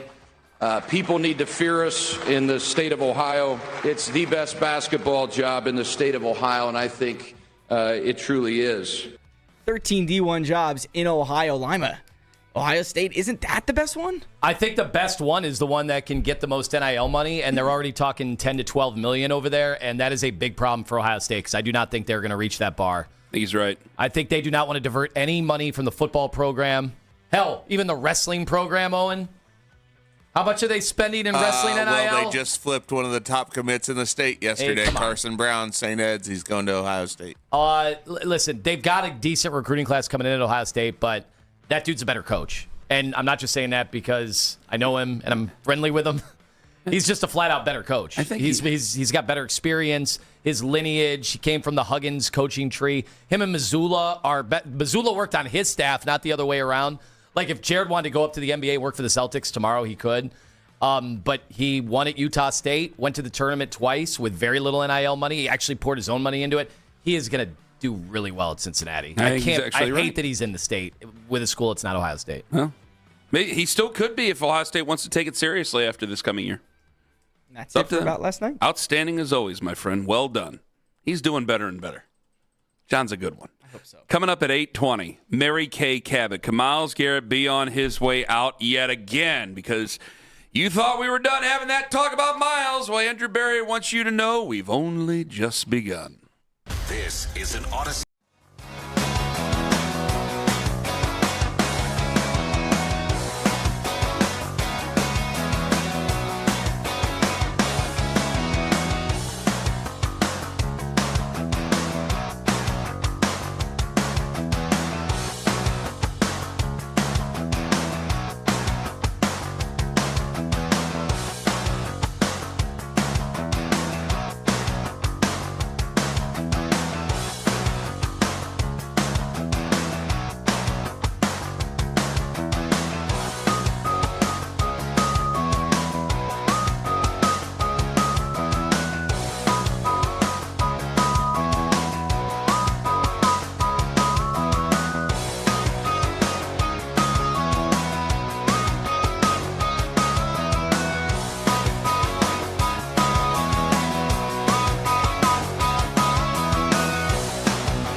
Odyssey app. Headline sports news every 20 minutes right here on 92.3 The Fan. From the University Hospital Sports Desk, I'm Jeff Thomas. Baseball, basketball, brackets, and the Browns. It's why you need the afternoon drive. Weekdays starting at 2.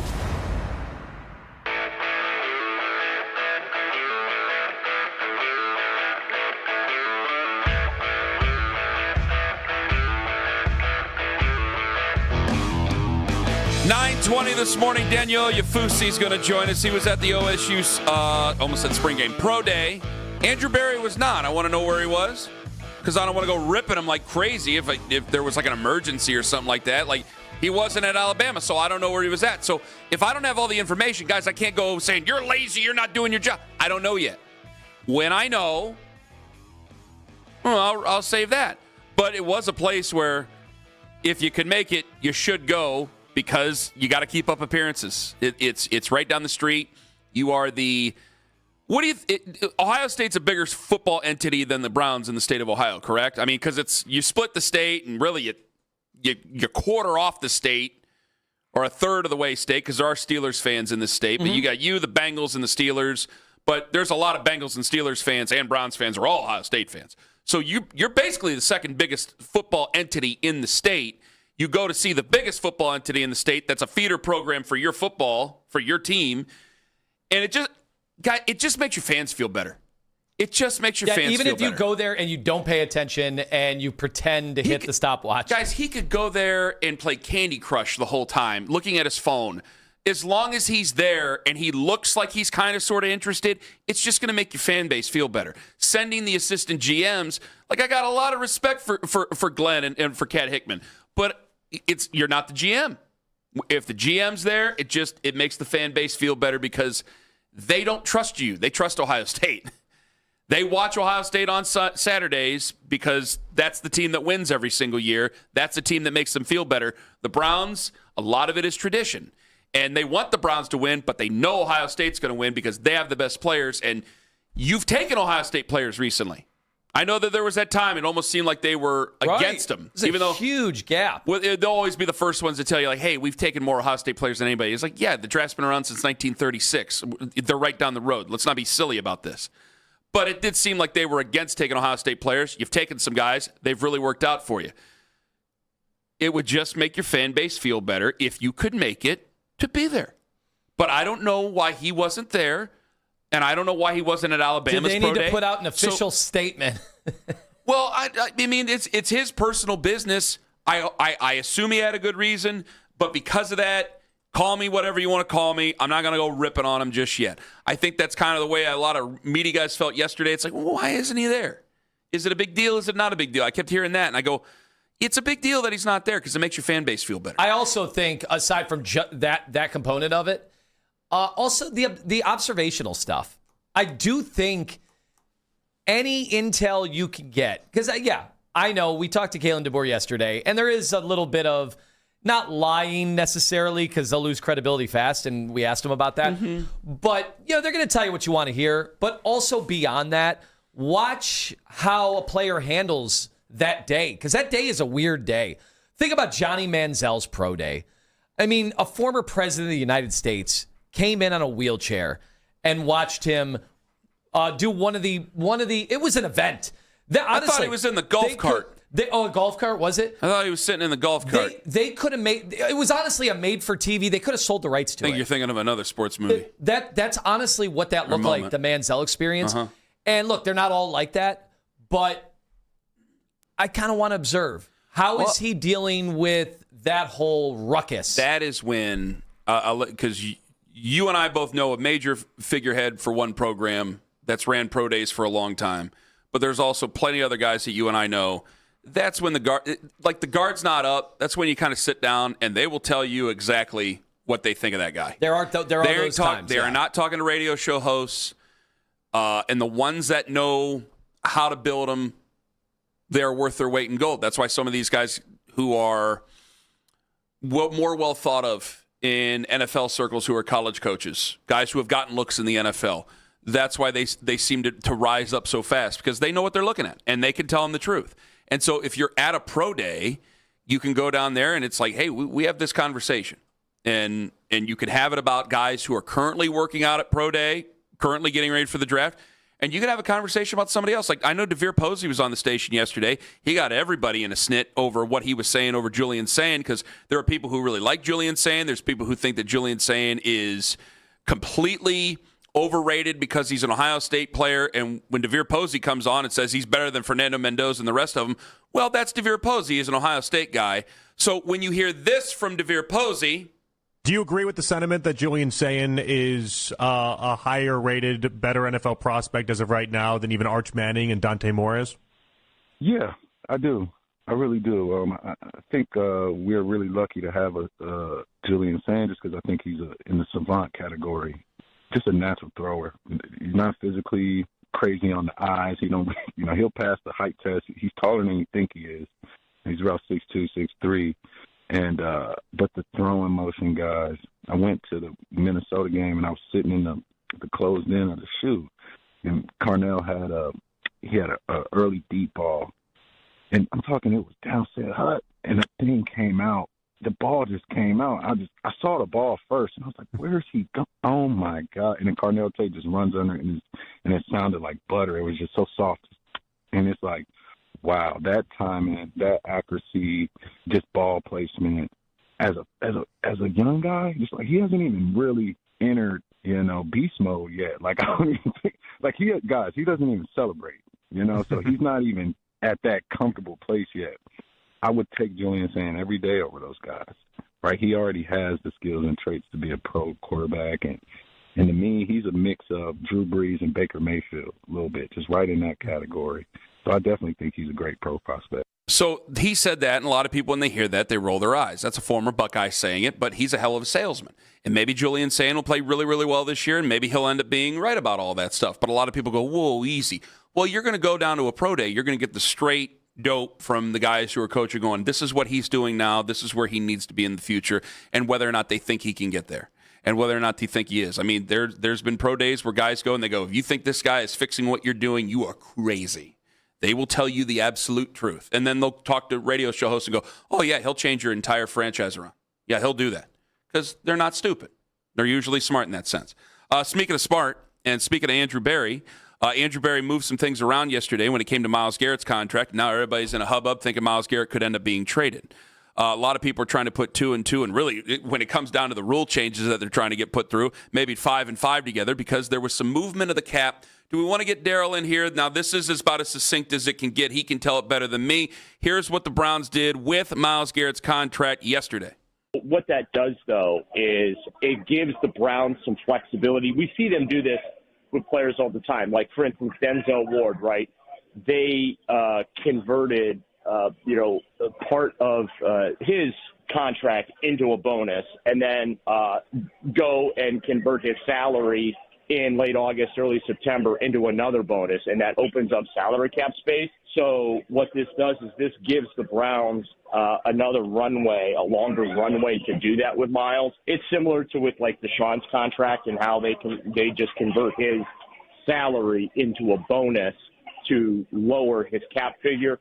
That's really all this is he's getting the same amount of money, just the structure of when he receives that money changes a little bit. But again, instead of them having to do this a week after the new league year, now they can do it like a week before the season begins. It makes it easier to move him. Now, there are other complications that are involved. Post June 1st, before June 1st, all those other things that play into it. Jack Duffin brings it up from 24/7 Sports. He covers the Browns salary cap. I mean, he's almost as right as rain every single time. Says they could wait until after June 1st to trade him because he's a person who believes that this is probably to start the line of if they can trade him, they may trade him. Of course, he has to agree to something like that, but he writes they could wait until after June 1st to trade him. There's no designation to do this in advance. It would still be a 41.09 dead cap hit, but split the 15.5 in 2026 and 25.5 in 2027. The issue with waiting until June 2nd is that you miss out on 2026 draft picks, which feels unlikely. So you could always move him after and then get the 2027 draft picks because you would move him. This would be the time to move him instead of during the football season because you would possibly get a team that's trying to punch their ticket, and they may have been a fringe team, and they can go one way or the other. Your hope is that they go the other way, the bad way, kind of like what we were hoping with Jacksonville this last year when we made the trade with them for the first-round pick in 2026. So there's a lot of things going. I just take the temperature of the fans, and I go, I think a lot of fans, they're not as angry on either side of this as they were last year.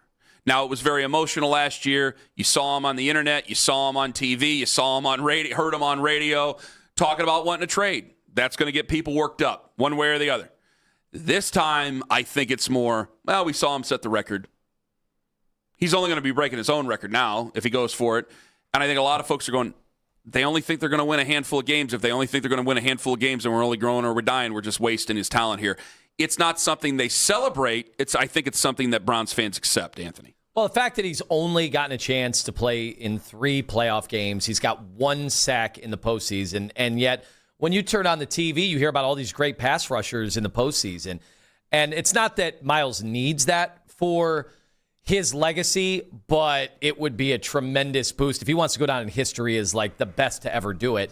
He's going to need some postseason opportunities, and he just isn't getting them from Cleveland. And see, this is part of it too.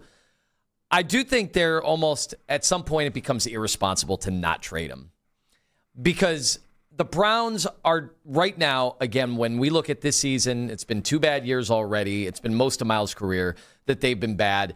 And they, I guess, sold him on a plan, right? A quarterback plan. Then they ended up taking 2 quarterbacks, a 3rd and a 5th round. They brought in Kenny Pickett. Then they brought in Joe Flacco. And now Shedeur Sanders is starting. Do you think it's irresponsible right now? Do you think it's irresponsible right now? I honestly almost think it is, because Miles is the one guy preventing you from getting the first pick in the draft. He's too good. We saw that last year. I mean, in 2 games at the end of the year where your quarterback didn't even play well. Shedeur did not play well in those final games against the Bengals and the Steelers, and they still won both of them. How many teams are winning games where their quarterback plays like statistically bottom basement of the NFL, and you win those games? You have no chance to get the number 1 overall pick with a healthy Myles Garrett. And, you know, his prime, it does seem like his game is aging well, but eventually his value is going to go down just because of his age and availability over time. So this is when you can still pounce and get real draft capital to rebuild this thing the way it needs to be rebuilt. So right now it's irresponsible to not trade him. That's what you're saying. I feel like it is. There's no kinda. Do you feel that way or not? I mean, you heard what I said. All right. Lima feels it's irresponsible to not trade him right now. I want to know what you guys think. I want to know if Mary Kay Cabot agrees with him. She'll answer that question coming up in 5 on The Fan. Anthony Lima for Van Scoy here.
content filtered right to your phone during this offseason by following the Browns playlist and 92.3 The Fan on the Odyssey app. Headline sports news every 20 minutes right here on 92.3 The Fan. From the University Hospital Sports Desk, I'm Jeff Thomas.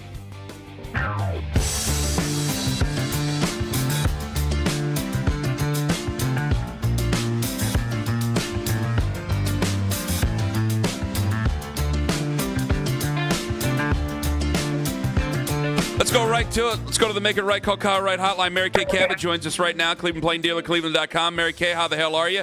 Let me ask you this. Is it irresponsible, to quote Anthony Lima, is it irresponsible to not consider trading Myles Garrett now that that contract has been reworked a little bit with the Cleveland Browns? Well, when you say not consider it, are you saying is it irresponsible to not trade him or to not consider trading him?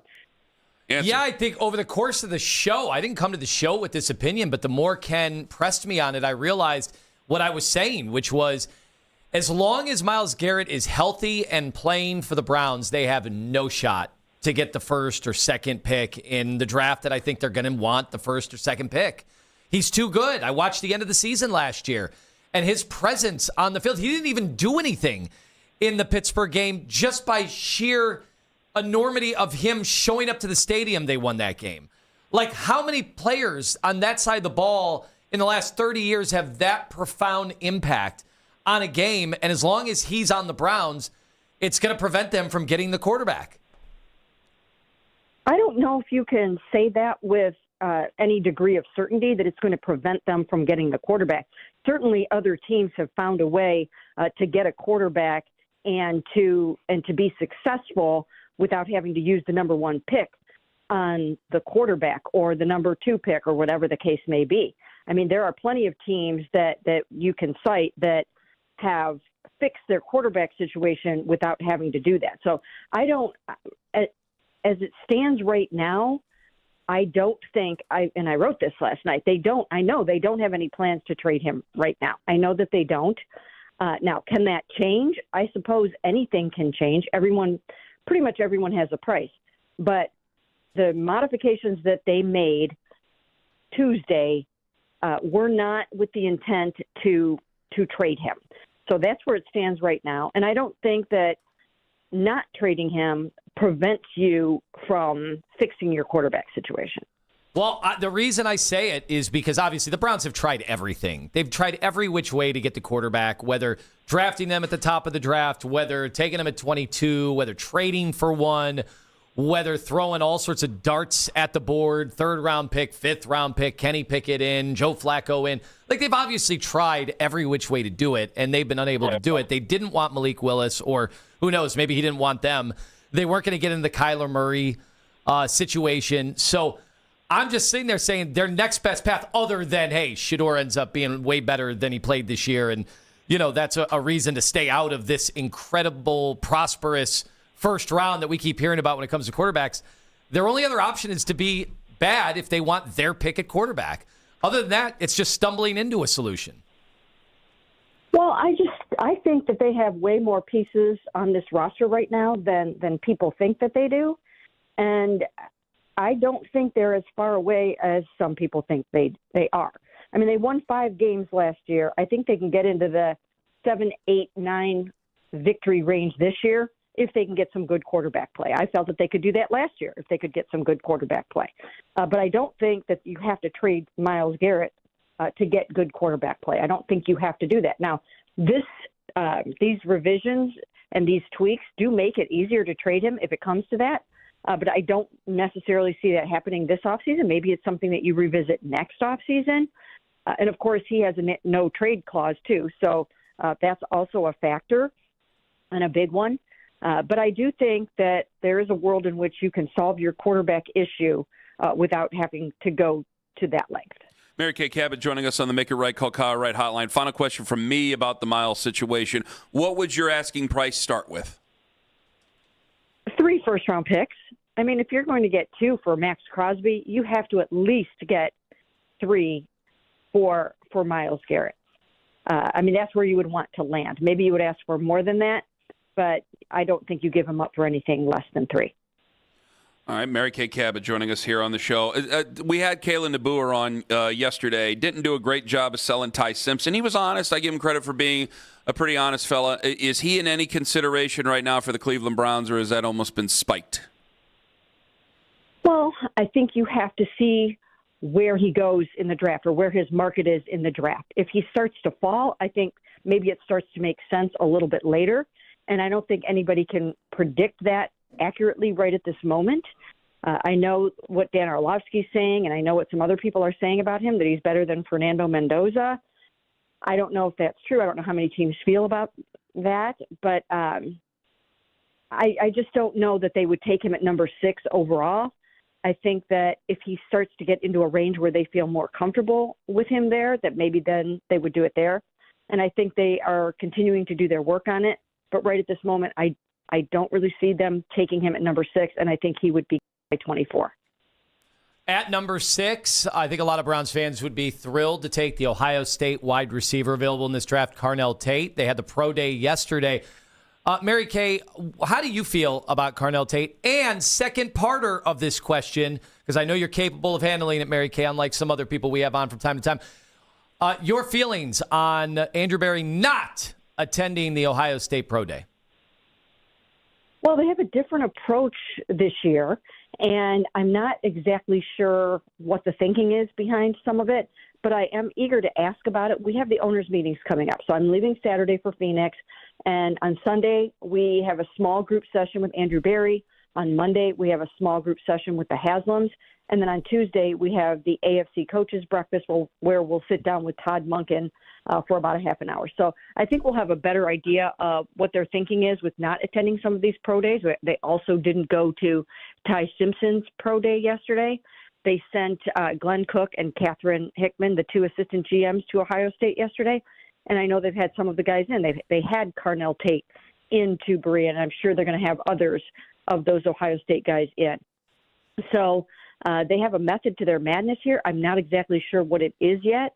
But with technology and with the other diligence that they do, I think that they probably feel like they have enough information that they need on these guys.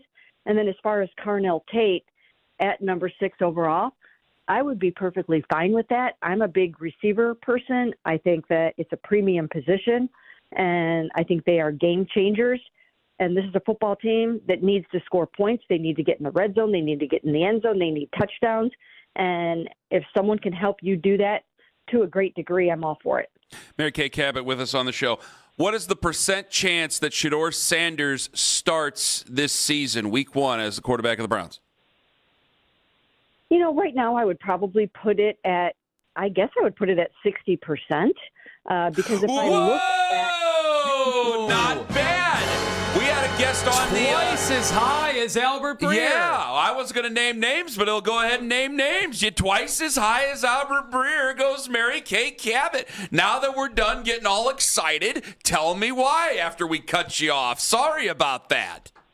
Oh, that's okay. I just think that if it comes down to Deshaun versus Shedeur, I just think there's going to be a lot of sentiment to go with the player that you finished last season with and who showed what Todd Monken described as elite playmaking ability.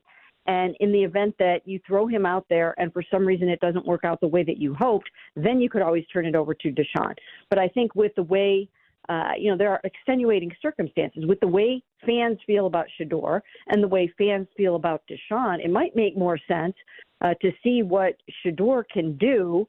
And then, once again, if it doesn't go the way that you hope, then people would be primed and ready for the Deshaun experience. They might not want that at the beginning of the season, and that could be a distraction.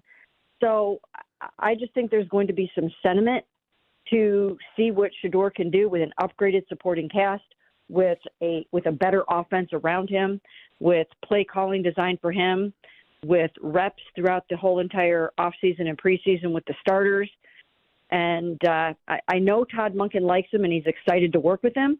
And, we're going to have to see how this plays out because, in my mind, one of the biggest factors here is which of these 2 quarterbacks is going to know the Todd Monken offense well enough to show out in these off-season and preseason workouts and games. That's going to be the key. You've got to know the new scheme inside and out. Well, speaking of Deshaun Watson, obviously we've seen a bunch of Shedeur Sanders in Berea. We've seen his gift, the horse's head, to his head coach. We have seen him all over Northeast Ohio. Has anybody seen Deshaun Watson, or do we still need to go to Italy or South Florida to get a chance to see his workouts? Yeah, I don't think he's been here all that much. I can't say that he hasn't been, but when I have seen or heard of him, he is working out and throwing and working very, very hard, by the way, and he's working with a couple of the Browns receivers here and there, down there. So I do think that, and he's with other quarterbacks that, he's with Jacoby Brissett and Tyrod Taylor and, a number of other guys that he's working with down in South Florida. So he's working. He knows what's at stake. And so far, I think he looks pretty good on film.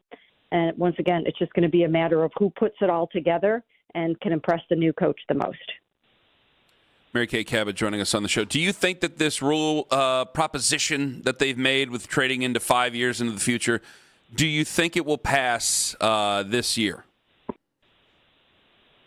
I think it has a decent chance. I'll have a better feel for it when I start asking around again when we get out to Phoenix and maybe talk to some other teams and see what the feeling is. But I don't know why there would be too much pushback on doing that. I don't know what the drawback to that would be. So I think this one has a good chance. Are we done in the wide receiver market right now, just until the draft? Is that it?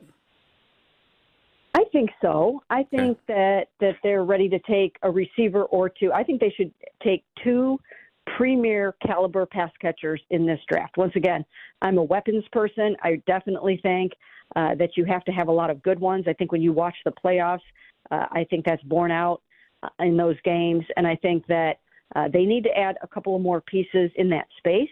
It can be another tight end and another receiver or two receivers, but I think they need at least two more premier caliber pass catchers on this football team. Would you be willing to advocate to take two wide receivers with their 2 picks in the first round? If they're the two best available players, absolutely.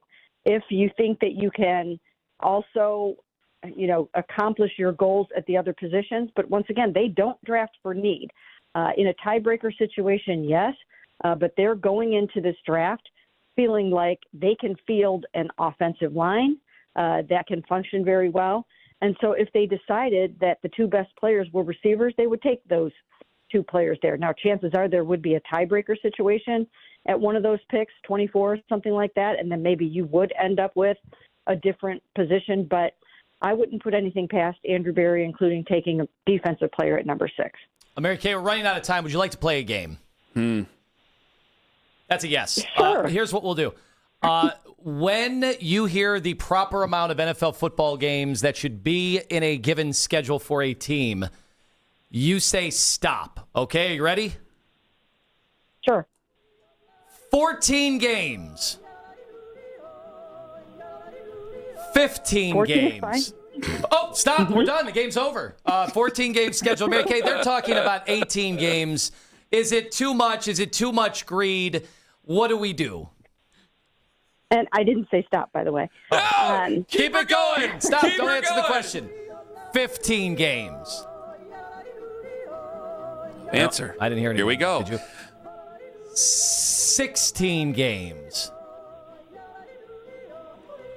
All quiet on the West Side front. 17 games. 18 games. Stop.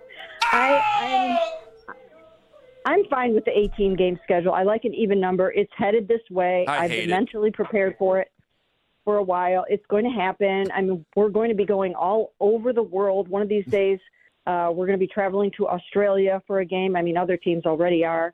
And every year you can count on going to some international game. And I think the 18-game schedule is going to start to make more sense in that regard, especially if they eliminate another one of the preseason games. I don't think anybody would miss that. Yeah, 10:30 a.m. kickoff in Australia, so we could see it in prime time over here in the States. Mary Kay, it sounds I hope like we never play over there. It sounds like you're in it for the frequent flyer miles. Yeah, Mary Kay. What's the And it's kind of tough to get through security these days, Mary Kay. So be careful what you wish for. Coming in hot's tomorrow. You better be careful there. Yeah, I just don't think that you can stand in the way of progress. And the NFL is on a roll right now to make this push into the international scene and to expand the schedules. Pretty soon, before you know it, we're going to have year-round NFL football somehow, some way. It's already almost that way when you factor in free agency and the draft and those kinds of things. But it's all coming, and there's nothing anybody can do to stop it. Mary Kay, thank you so much for your time. You're a wonderful person, and you're a good sport, and we'll talk to you again next week. Sounds good. Take care, guys. You too. Mary Kay Cabot on the Make It Right Call Kyle Wright hotline. Well, is it the irresponsible decision to not trade Myles Garrett? And 60% Shedeur Sanders. I love it. Ken Carman, Anthony Lima, Daniel Oyefusi, 920 on the Fan. XTE.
What is the % chance that Shedeur Sanders starts this season, week 1, as the quarterback of the Browns?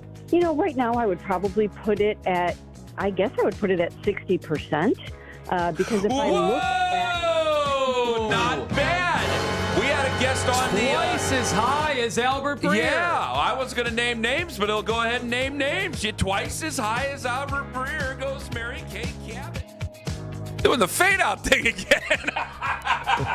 All right, Mary Kay Cabot with it. The one answer I hated that she gave us?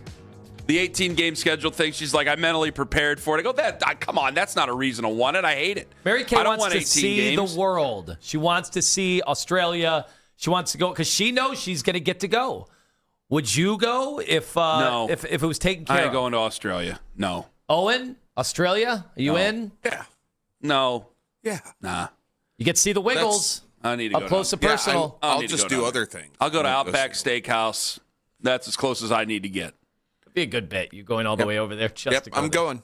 I'll take Ken's portion of Australia, please. It's like when Liz makes everybody upset because she's from Youngstown and she's like, let's go to Olive Garden. And then I get all defensive of Olive Garden. I'm like, it's good food. Stop it. Shut up. Then at the restaurant, Ken goes to see how the water really does flush in the toilet. I go, wow, Bart Simpson was right. Yeah. I mean, I would go to I don't think I'd go anywhere for an NFL game. I'd just stay in America and go to an NFL game. I really don't have any reason to go to Australia. I got nothing against those people, but I don't have a reason to go. Yeah, NFL is the one sport that I have no desire to go see in other stadiums. No. Except Lambeau. I do want to go to Lambeau. I'll go to a road game for the Browns, depending. Vegas? People said the stadium's cool. You know what? I'm glad you just brought this up. Super Bowl in 2029 is supposed to be in Vegas. I'm sick and tired of Vegas. I'm sick and tired of hearing about it. My grandma used to go to Vegas back in the day. That's back when the drinks were cheap and the rooms were cheap and the food was cheap and everything else was cheap because they knew they were going to empty your pockets in the end. And now they just charge. But Kenny, that might be coming back. Out the you-know-what for. I hope it is because it's ridiculous. All I hear about is how expensive everything is. I go, why do you guys want to go here? You can gamble at the Horseshoe or whatever they're calling it down the Jack. You can gamble down the street. What do you need to go there? You can go to MGM. Why do I need to go there? So yesterday, this made the rounds on social media. These packages, of course, still got to buy a flight, and the flights are insanely expensive from Cleveland. Silly. You don't have very many good flights from Cleveland to Vegas. They are giving away, stays at these, not the top resorts or anything like that. Yeah. But I think the Excalibur, and this is an unpaid testimonial, but they were like $300, you and your family all weekend, and like they haven't done that stuff in years. So it shows you that all the stuff they've been writing about in the trades, that they are struggling. Good. Can't say good. It was supposed to be what I learned. I've never been there, so I will talk about it with supreme confidence.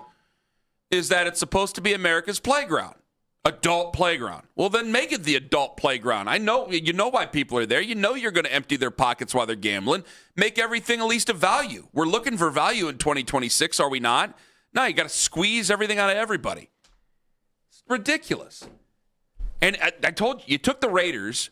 That had one of the most iconic logos, iconic owners, iconic themes. I mean, everything about. Say what you will about Al Davis, but it is one of the most iconic franchises in all professional sports, as he would say. You have one of the great fan bases out there, and all you've done is turn it into a giant road game for their entire home series, for their entire home schedule, and then they got to go on the road and play other teams. Because every time they play at home, unless Fernando Mendoza really takes off, then maybe it'll change a little bit. It's just a road game. It's just where everybody goes on vacation. And then all they do is come back and they go, can you believe how expensive Vegas has gotten? That's all they do. I've never been there. I have zero desire I'll tell you this much. Mo Green be rolling in his grave. He would. Anthony Lima and cocktail waitresses, too. 216-474-0092. So I like what she had to say about Shedeur. Obviously, I mean, we can that cat can be running up a tree many, many different times. The responsible decision about Miles thing, though, that's a breakthrough thing you just brought up here. With the news about his contract being moved and some things like that, which would open up some possibilities for the Browns to make moves. When you bring that up, Anthony, and you say it's irresponsible, are you saying it's irresponsible not to consider, or are you saying it's irresponsible not to make the move now? Which one is it? If you're saying it's irresponsible not to make the move now, that's the one I think that gets the people thinking. Because everybody considers it. I'm sorry, it's not bold or anything to say it's irresponsible to not consider it. Everybody considers it. Even the ones that don't want him moved, you're considering it. I've seen some people that they think it's sacrilegious. You don't trade, a Hall of Famer. He's still in his prime. That's a crazy thing. I do understand that. It would bother me dearly. But I think part of it is because of where the Browns are. And it's not, don't blame me for trying to help them be responsible. Blame the Browns for just being ill-equipped to build a good team. You don't build a good team around a defensive end, but to build a good team in general. And eventually, can you even blame Myles Garrett? And I've seen less and less people, show any kind of vitriol around that. A year ago, I heard people say, hey, he signed the contract. He's got to live up to the term. Okay, but then he set the sack record on a 5-win team. And he's the reason they won 5 games. Yeah, it's true. 216-474-0092. Let me get to Paul in Canton real quick. Hello, Paul. Hey, good morning, guys. Good morning, Paul. Go ahead. I think it's highly irresponsible to consider trading him. I guess consider, like you said, you could think of anything, but to trade Myles Garrett. He's not just a prime Hall of Famer, but he is the linchpin to your defense. And after what I've seen in the playoffs and the Super Bowls, you want to see how that defense looks when you drop that guy off. You think Schlesinger and Graham and Denzel Ward, they're right. really that? You're 100% yeah. right. So if you have to rebuild, all of a sudden you rebuild your defense. And as I said before, we didn't have the worst quarterback situation. We had the worst situation for a quarterback. And I watched the Ravens almost go to the playoffs with a .500 record last year. To take Myles off so you tank and you go get a first or second, a quarterback and a pick first or second, you don't know if that's going to bomb or not. You have no idea. Right now, you have a great situation. Paul, and great? I don't know if it's great. Yeah, What's the great situation? This is why I say it's great. This is why I say it's great. You have a Super Bowl winning defense. You have changed your offensive line to make it a little bit better. And you still, the quarterback that you have, he won 3 out of 4 games. I'm a Browns quarterback fan, not so much, Shador, but Shador is starting at 99%. I mean, you saw where AB congratulates him all the time. He made moves so the dude could play. Monken tried to get him at Georgia and Baltimore.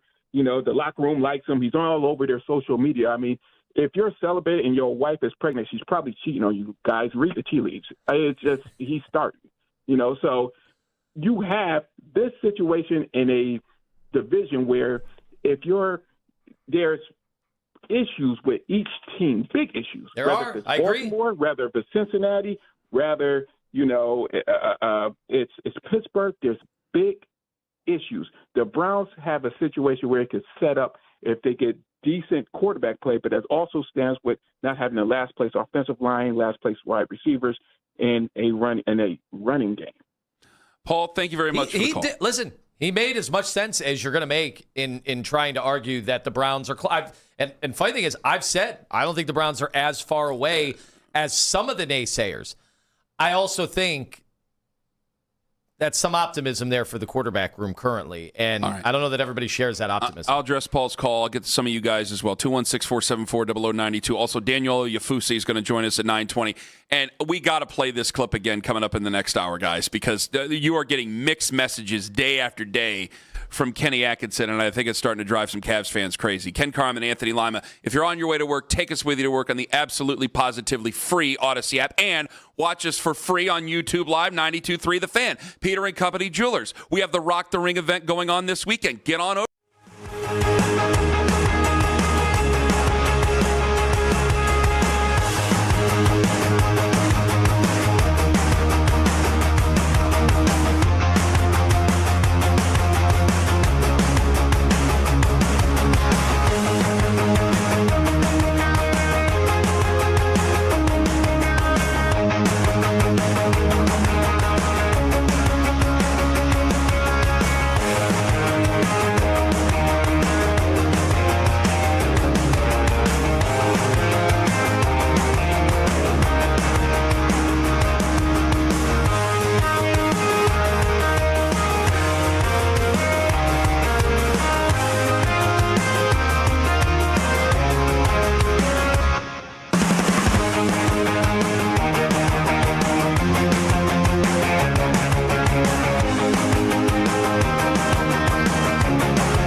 Sports Desk, I'm Jeff Thomas. You can now watch The Fan live on YouTube. Catch The Ken Carman Show with Anthony Lima from 6 till 10 a.m. Baskin and Phelps 10 a.m. till 2 p.m. And Afternoon Drive with Nick Wilson and Jonathan Peterlin from 2 to 7 p.m. Each and every weekday. It's free. Subscribe to 92.3 The Fan on YouTube.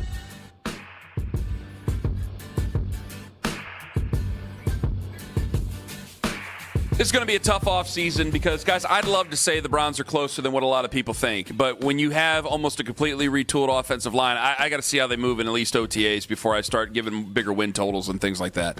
I know we just had Paul and Canton call in because it was when the Browns made a move with Miles. I want to play some Kenny Atkinson coming up here momentarily because you guys got to hear it. We got Daniel Yafusi coming up at 9:20. He was at Ohio State Pro Day, so we got to talk to him about that, and Carnell Tate and everybody else.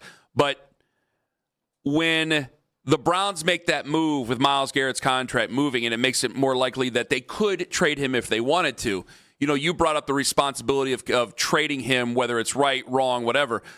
We're getting pushback. Finally, because I think some fans have, it's not a celebration if they trade him. Like, you'll see some people online, they're silly. There's no celebration. It bothers me that he may go somewhere else and experience success. I think of Reggie White as a Green Bay Packer. I do not think of Reggie White as a Philadelphia Eagle. That would bother me if I were to think of Myles Garrett, or people elsewhere were to think of Myles Garrett as a Dallas Cowboy. If he was winning Super Bowls and all of a sudden, whoever's a contender, if they thought of him as a Los Angeles Ram, and he was there. I mean, he's 30 years old, so if he were there for 7-8 years, you're right there with the Browns. And so I don't want to share him, but I also know that I don't know yet, I feel we're not going to a great place this year. Retooling the offensive line forces me to not have a lot of overwhelming excitement to say that this team is going to be so much better. I can't do it. I want to. Guys, I really, really, really want to. You know me. I can't. So because that said, I got to think about what's prudent for the future of the franchise. And I think a lot of fans feel the same way. I think a lot of fans are like, hey, it doesn't make us comfortable. We don't like it. We don't want to have to get rid of him. But it's something I think a lot of people, like Mary Kay, she's mentally ready. She's mentally prepared herself for 18 games. I've mentally prepared myself for the possibility of having to trade Myles Garrett to put this team in a better position for their future. But I also say that knowing that we've tried to do this a bunch of times and it's blown up right in our faces and we're just getting rid of another all-time great player.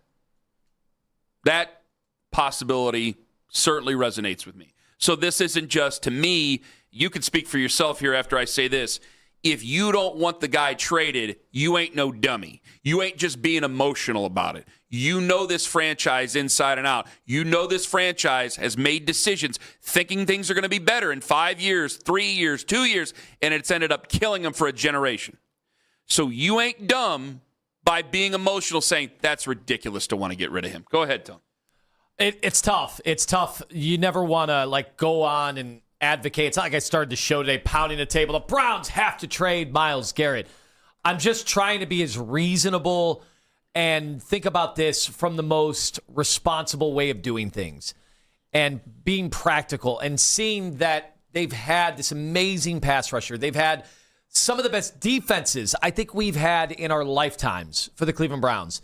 And it means next to nothing until you get the other side figured out. Yes. And unfortunately, I think this is the twist here because everyone's going to say, well, why can't you do both? Why can't you build the defense and the offense? Yeah, in a perfect world, and be Philadelphia from a few years ago, that would be great. Or some of the Chiefs teams that have been balanced on both sides, that would be great. But the main order of operations here has to be the quarterback. And I get what Mary Kay said. Yes, lots of teams have found their quarterbacks not number one overall, right? But the Browns have tried every which way they can, and I kind of feel like the next way to do it, if they weren't going to do the Kyler Murray, if they weren't going to do the Reclamation Project and try the Malik Willis or any of that, the next thing is to try to be bad and to get to the top of the draft, in which everybody is saying, this is the draft. This is the one. Not just quarterbacks, by the way. Wait to see the other players that are going to be available in this. Jeremiah Smith is going to get pushed down. Jeremiah Smith could go 5 next year. Where we're talking about taking Carnell Tate is where Jeremiah Smith, clearly a better player, could go. That's how much they're salivating at the quarterbacks. And Myles Garrett is too good. He takes you out of the mix if he's healthy. But I also know for some of those quarterbacks. But I also know that I have this great player here, this first ballot Hall of Famer, all-time great here. You're selling me on a future where you've tried to do it before, and it's the what's in the box, and what's in the box ends up being nowhere near what we already have. You're right. So you have to be careful when you do something like this. The Cavs are sending mixed messages to fan base right now, where the other night they win against Orlando. They play terrible defense, and they did. They play terrible defense. Kenny Atkinson is beside himself saying that this team is not going to go far in the postseason if they don't play better defense. It's tough talking Kenny a couple days ago. And then last night, I mean, they basically just get blown out. I know they had a comeback last night. They did erase 23-point lead, 25. I don't know. It to me, it felt a little bit more like wire to wire. They just weren't into it. And they were definitely experimenting. Because you have to be experimenting when your head coach says this. I liked our spirit. I liked our compete. Our process was right. I said at a halftime, we're down 20. I said, I love what we're doing. So, that's my job as a coach, not necessarily look at the score, but see if we're carrying through on the plan. So that's a positive. I mean, guys, if we're going to give hell to Pat Shurmur and Hugh Jackson and Kevin Stefanski, we got to be fair here. I mean, that's one of the all-timers. Halftime, we're down 20. I said, I love what we're doing. I love what we're doing. Kenny, you're killing me, man. I'm making all these arguments talking about naysayers. I'm basically getting into on-air fist fights with Nick Wilson last week over Cavs and everything else. We're calling each other's liars and thieves and tramps and all this other stuff. And then I got Kenny Atkinson. I'm fighting for the Cavs. This is a good team. It's a good basketball team. Why can't you people get on board with the Cavs? And then halftime, we're down 20. I said, I love what we're doing. Kenny, you're killing me, man. You're killing me. Because when you're sending mixed messages, a couple of days ago, you win. This defense isn't good enough. And I think a lot of Cavs fans go, hell yeah, hold them accountable. Let's go. This is right. Tough talking Kenny. And then when you say that yesterday, I think a lot of people are going, well, they're just not a serious basketball team. This is unserious. Whatever unserious means, they're unserious as a basketball team. And you go, damn it, you never let me have a little bit of, you never let me get up so I can really defend you, Kenny. Come on. All that is 100% true and fair, and you're right. The mixed messages thing. Now, we got to remind people, second night of a back-to-back. I don't think fans care about that. I think they think that's a giant excuse. People, okay, I'll talk to the gamblers since they're the ones that understand this stuff. Second night of a back-to-back, 4 guys are out of your rotation. Now I'm speaking their language because they're the ones that actually put money on this stuff and take the emotions out of it. They know that that's a bad setup, even at home.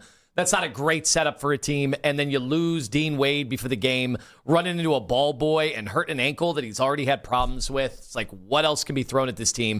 They didn't have Max Strus last night, Jalen Tyson. The starting lineup they had, they basically didn't have a backup center. And it just gets really, really tough when you're going up against teams that know what they're doing. And Miami's not good. They're not a great team or anything like that. But they're well coached. They had legitimate players in a game. This wasn't like when you lost to the Warriors. And you're making a lot of sense, but there's a lot of people. Yeah. I agree with everything you're saying, Anthony. Even the back-to-back, I'm not trying to bail them out, but I will say that, like Kenny, they are 14-4 in their last 18 with all these injuries. Like, if another Cleveland team had that winning percentage over that period of time, we'd be throwing Super Bowl parades or World Series parades. Like, come on. I don't know if they'd be doing it for the Guardians. I think it's become old hat for Cleveland fans with the Guardians. Maybe they would be doing it for the Browns until the Browns were able to do something like that for an extended period of time. Here's what they wouldn't do with the Guardians. They wouldn't be saying unserious team. They wouldn't be saying gotta fire the coach. You haven't seen that? You haven't heard that? No, not down the stretch. Not down the stretch. If the Guardians went 14-4, whatever the equivalent would be for them, and played that level of baseball down the stretch, getting close to the postseason, they would not be saying fire the coach. I'm seeing a lot of that today. No, they wouldn't be saying fire Steve. And they would not be calling them unserious. They would be calling them unserious. I disagree. I think people say it so often they don't even know what it means. Yeah, that's true. Then we've watered it down. Then it means nothing. But I think when they look at... the term is unserious. How many times have you heard anything brought up, and I'm sorry I have to play this card. I know you hate it because it's cheap. It is borderline lazy, but let me do it. If you bring up Paul Dolan, I say, what do you guys think of Paul Dolan? I'm going to get 10 calls calling him unserious. Sure. That'll be the quote, unserious. Sorry to tell you. But they would not say that about Jose Ramirez and the team, and yet the stuff I'm hearing... They'll beat you in the road if you try to say that about Jose Ramirez. Yeah, the stuff I'm hearing about this team when they have a top 10 player in the NBA. The Ringer came out, James Harden, number 20. So you have a top 20 player in the NBA, at least according to the Ringer. And they are a serious basketball website. And they had Evan Mobley still ranked very high. Like, they had Jared Allen ranked in the top 60. Like, guys, you're acting like this is the Washington Wizards. Like, they got no shot to do anything ever. Like, they are going to be big-time favorites in their first-round series.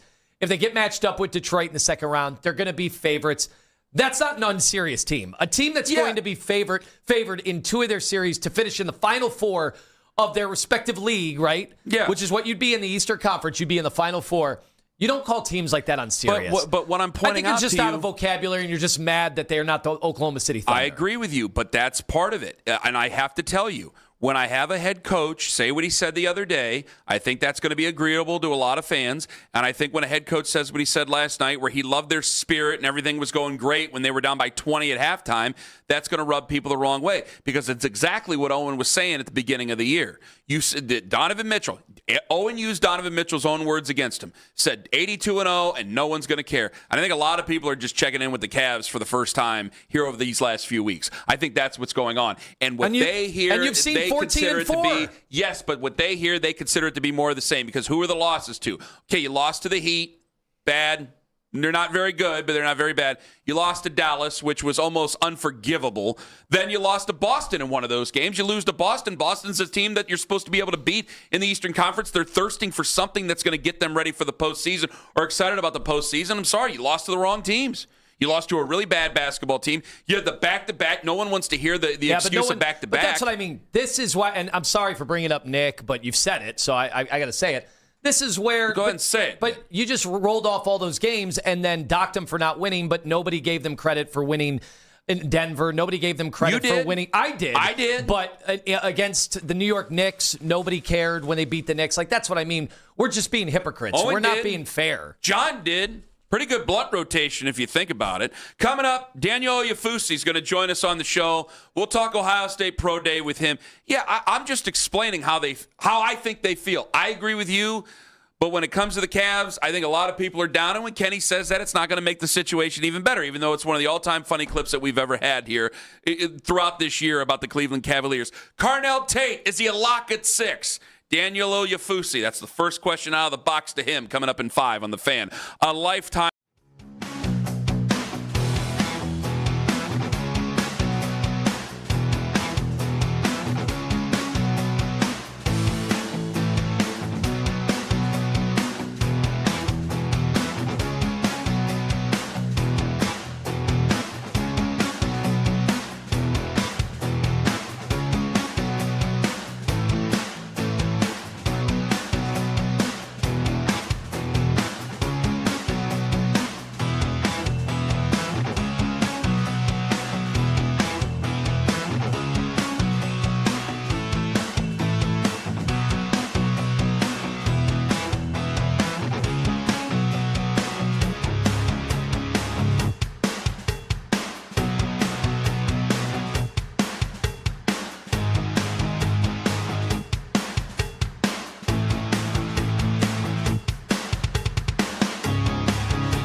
New York scored 5 runs in the top of the second. Max Fried got the start, 2 base hits over 6 in the third, scoreless innings. Listen to the Fan Rewind weeknights 11 to midnight. All the best segments from all our shows can always listen on the Odyssey app. Headline Sports News every 20 minutes right here on 92.3 The Fan. From the University Hospital Sports Desk, I'm Jeff Thomas.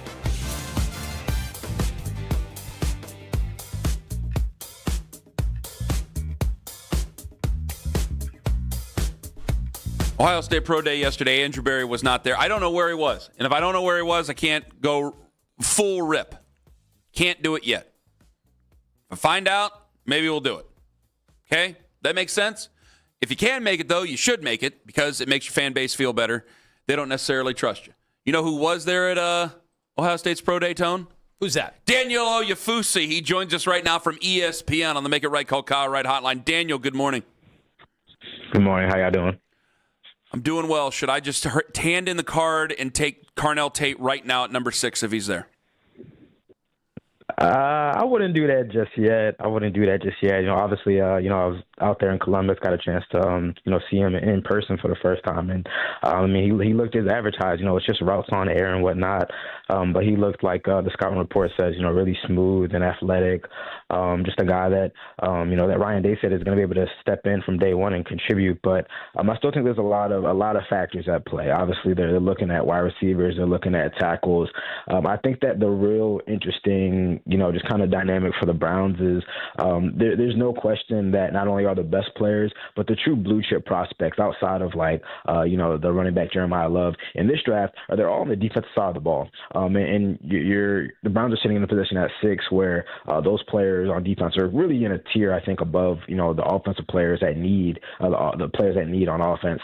So you're having a real, situation where at 6, Caleb Downs is there, maybe Ruben Bain is there, maybe somebody else kind of falls and slips through 6, and it's like, all right, well, are we going to take this guy if we're taking BPA, which I continue to hear, are we going to take BPA and get a defensive guy when we have these glaring needs? I think there's a real interesting dynamic, which is why, if I had to guess, I think the Browns would really like to probably trade back a couple spots and maybe get like an extra 3rd-round pick and still get a guy that's an impact, but maybe isn't rich at 6.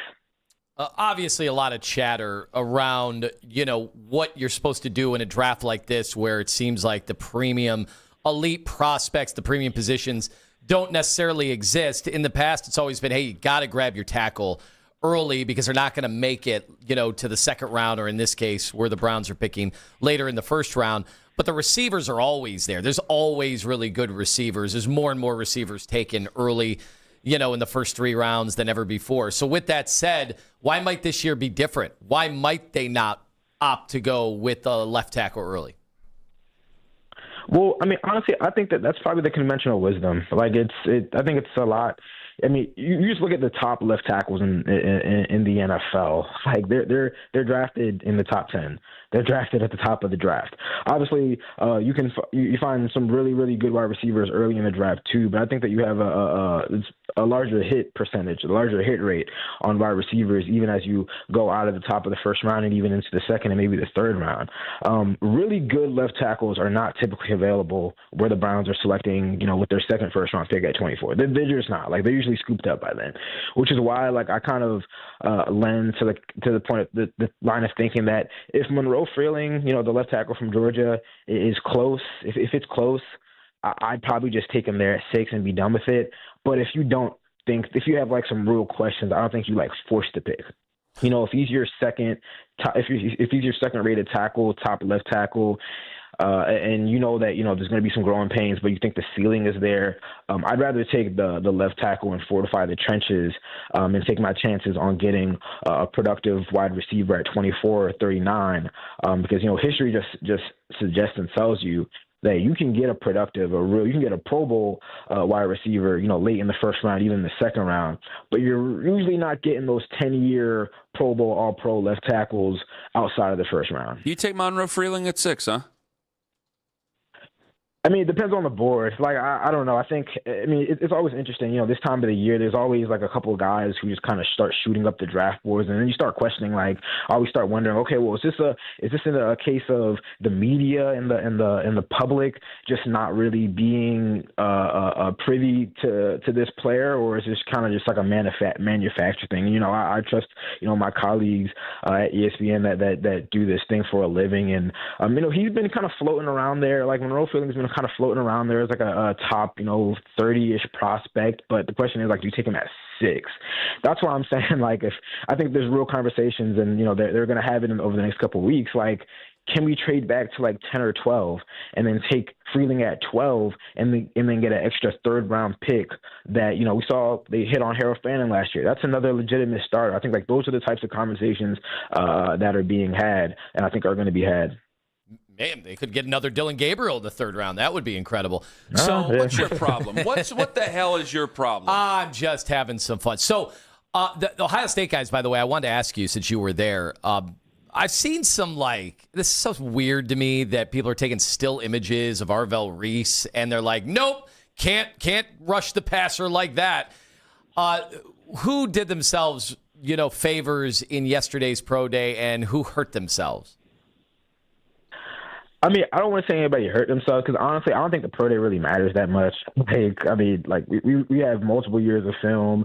They've already brought in Carnell Tate for a 30 visit. They've met with a lot of these guys. Like, you could hurt yourself at a pro day if you just, like, look terrible, but, like, they're usually kind of set up in a way that, you shine. And even, like, the top Ohio State guys didn't even do, like, any, like, a real athletic testing. Like, they just went through the drills. Like, they didn't, like, Carnell didn't run the 40 again. But I would say if anyone maybe, like, helped themselves from perception, I mean, Carnell went out there and he looked fast. Like, people were talking about a 4.55 or 4.53, and I spoke to, a front office person out there in Columbus, and they were like, 4.55 or 4.3 is, like, right around where we kind of projected, him running. Like, they use this GPS tracking stuff. So the 40 really, like, as he kind of alluded to, it's kind of a bit overvalued. But he went out there and he looked smooth. He looked good. If anybody maybe helped himself, I'd say Carnell Tate. I agree with you. I was telling Lima during a break, the only reason he asked me about a 40, I said the only reason I would probably value it anymore. Well, I mean, if you have a guy who runs like a 4.2, it's going to get the fans going. So if you took a guy who was really fast, fans are going to love that. But I really think it's maybe just a little bit of a test to see how serious you're willing to take something. Like, because you see how guys work out for it and they change how they do things just so they can run a good 40. I don't know, maybe that's part of it, but some of the other stuff I just like, maybe it matters, maybe it doesn't. It's usually how they see on tape. I'm interested in the Monroe Freeling, which you said. Is there a guy already doesn't have to be Ohio State, is there a guy already you'd like to avoid? Like to avoid. Mm-hmm. Doesn't have to be for personal reasons. Don't got to tear him down. You just go, you know what? He's not a good fit. I don't think he's a good fit for the Browns right now. Well, I'll say this. I am a big Jordan Tyson fan. I'm a big fan. I was talking to Chris Edmonds about Jordan Tyson, the Brown safety. I was talking to Chris Edmonds about Jordan Tyson, like, in the middle of the season. Mm-hmm. And he was just like, yeah, that's a dog. The injuries, they're worrisome. And if not for the injuries, I would definitely be pushing a wide receiver 1 agenda for him. I spoke to a West Coast area scout that has watched Jordan Tyson and Mekhi Lemon, and literally he was like, if not for the injuries, he's my wide receiver 1. He said Lemon and Tyson are 1A, 1B, and Tyson is only 1B because of the injuries. I think that he'd be a great fit in here. But for a team that has seen, a lot of, their top guys be injured and not be able to contribute because of nagging injuries and unfortunate injuries, it's tough for me to push that, which is why, like, I almost lean like, hey, if you're going to take any wide receiver there, I really like the Tate fit just because I think he's going to be super solid. I don't know if he's going to be a Jamar Chase, but if he can be, T. Higgins-ish or T. Higgins-esque, like, I would take that as a starting point. So, I really do like Tyson, but the injuries, just like, I just would feel it made me feel a little uneasy if the Browns took him at 6, or even if they traded back, and if they get him at 24, maybe I feel a little bit better about it. But the injuries are tough to kind of look over. That's a hell of an answer. See, we can always say it's like you don't. I know it's like you don't want to tear a guy down. It's like why not? But it's like, well, no, that's a hell of an answer right there. Go ahead, Tom. Does Shedeur Sanders, and to a much less extent, Dylan Gabriel, does that factor into how they will draft at all in terms of whether or not to pick up another quarterback, throw another dart later in the draft? I think so. I mean, the whole quarterback situation has been kind of weird. Like I remember talking on a program maybe a couple of weeks back, or definitely before free agency, and I was very skeptical about them bringing in anybody at quarterback. Just from the conversations I had, like it didn't look like they were really high on like any of the guys, any of the names that have been floated. And again, you have two young developing quarterbacks right now. I don't know if it really benefits anybody to bring in like another quarterback that's probably going to be a developing passer. I think, if I was in charge, and, I'm not in charge, so who really cares what I think, but if I'm in charge, I'd bring in a fourth arm that's just like a vet that is just kind of there to just kind of be a camp arm. And then you roll with the guys that you have, unless is the caveat, unless Todd Monken falls in love with somebody, and the organization falls in love with somebody, then I guess you bring them in. But I mean, this quarterback draft class is not very highly touted. I mean, there's probably going to be somebody under the radar that sneaks up on us, kind of like Tyler Shuck did last year. But I don't know. Like, I don't think it benefits really the organization and the team to just kind of bring in another young quarterback, and then you have this 3-way, 4-way quarterback kind of mess that you had last year. I don't know if that's in the best interest of the whole team. Daniel Yafusi, ESPN Browns reporter, joining us here on the show on the Make a Right Call Kyle Wright hotline. I asked Mary Kay this earlier. We're asking everybody who covers football, especially this week, percent chance to you that Shedeur Sanders starts week 1 for the Cleveland Browns. Yeah, I'm gonna just put it at 50-50 with the real note, like the real wild card being Deshaun. I mean, there's people that think that if healthy, he's gonna beat out Shedeur, and I would just kind of respond, it's fair to question. I think that there's real questions about what he's going to look like. By the time he would have played, the next time he plays in an NFL, a legitimate NFL regular season game, if that's week 1 or later, he would have been, almost 2 years, if not 2 years removed from, a pair of Achilles surgeries. You couple that with him playing poor football before the injuries. Anybody just assuming that he's gonna, even with a new coaching staff and a new scheme, it's just gonna like go back to being a Pro Bowl player. I think that's pretty disingenuous. But like Tom Michael say, you'll give him the benefit of the doubt. You'll see what he can do when he's out there. But nobody knows. Nobody can say for sure what Deshaun's going to look like. And if they do, I think that they're being really disingenuous. With Shedeur, you just assume that the natural progression is for him to improve upon his rookie year, but he's got to go out there and do it. It is a new scheme. It is a new playbook, and he's got to go out there and prove it as well. Do you believe the Browns want Shedeur to win that job?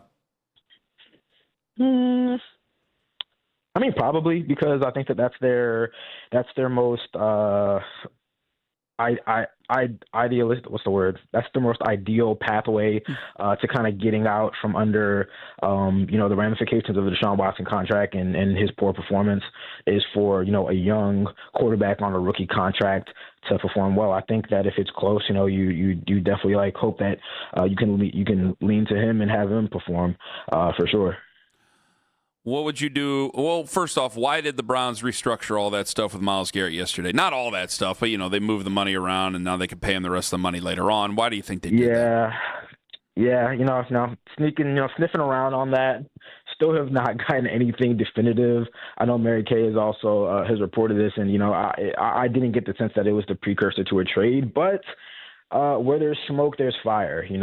This is coming on the heels of them also proposing to expand trade limitations or expand, when you can trade picks 5 years out instead of 3. So, stuff, there's starting to be a little bit of smoke, even though I don't even think that was directly tied to a Myles trade. They're the masters of the cap. They know way more than I will ever. They remembered more about the cap or forgotten more about the cap than I will ever know. I will say that it's not a pay cut. Myles isn't giving up any money, but it does kind of free up some cap space that would have been filled up like in the near future.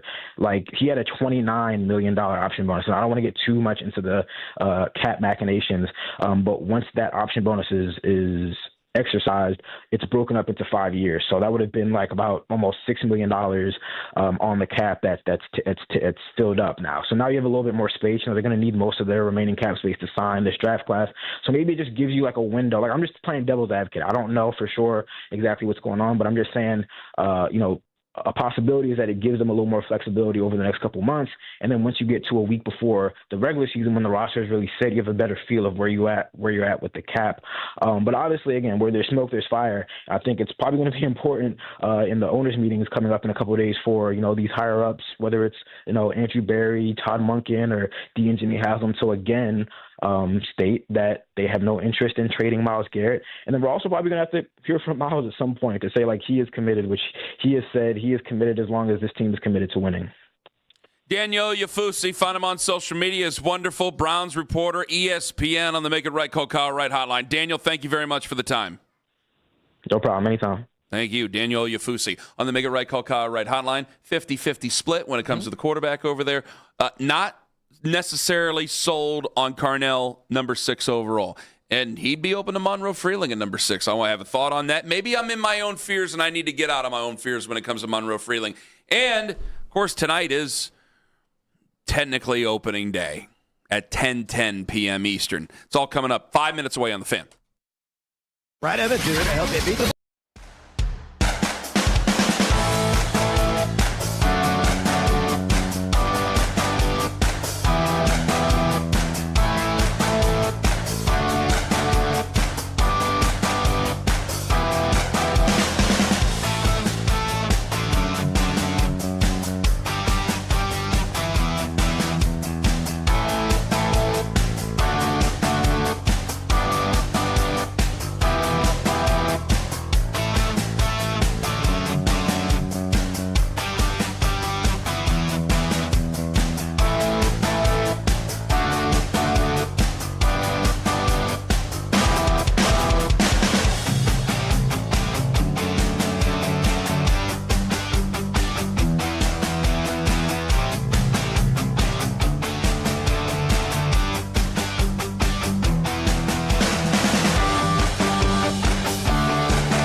Flu, medicine. Use as directed. Keep out of reach of children. Opening day is just around the corner. Get the latest Guardians coverage here. Play ball! We are Sports Radio 92.3 The Fan.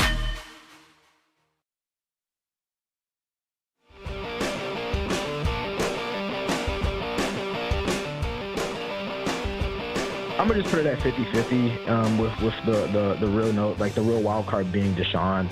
I mean, there's people that think that if healthy, he's going to beat out Shedeur, and I would just kind of respond, it's fair to question. I think that there's real questions about what he's going to look like. The next time he plays in an NFL or a legitimate NFL regular season game, if that's week 1 or later, he would have been, almost 2 years, if not 2 years removed from, a pair of Achilles surgeries. But that's a lot there. 50-50 is fine. But if you're saying it's 50-50, we had one person this week say 30%, one person today say 60%. So we got to take the average That now. was Mary Kay. Do you want the mean, median, 45? or mode? Is that 45? Yeah. Can I still do mean, median, and mode? Let's go. What is the mean?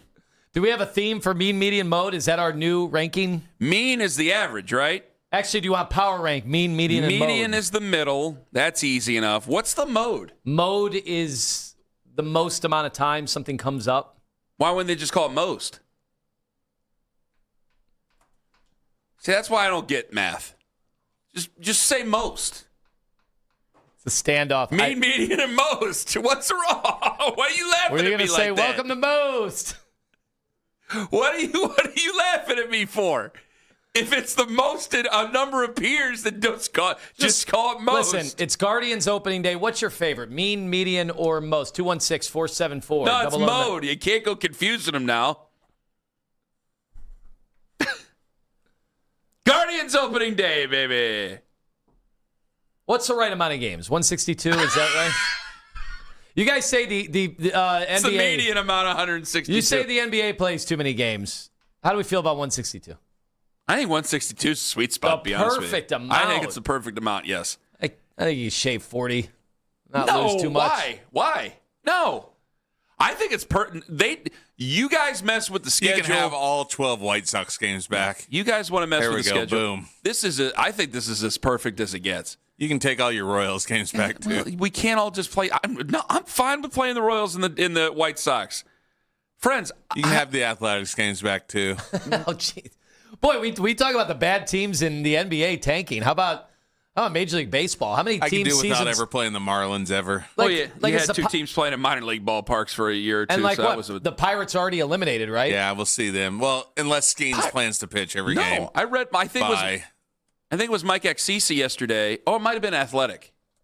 I think Zach might have posted an article from The Athletic where I think they're taking the dark horse to go to the postseason is the Pirates. See, they have 71 wins, 76 wins the year before, 76 before that, 62, 61.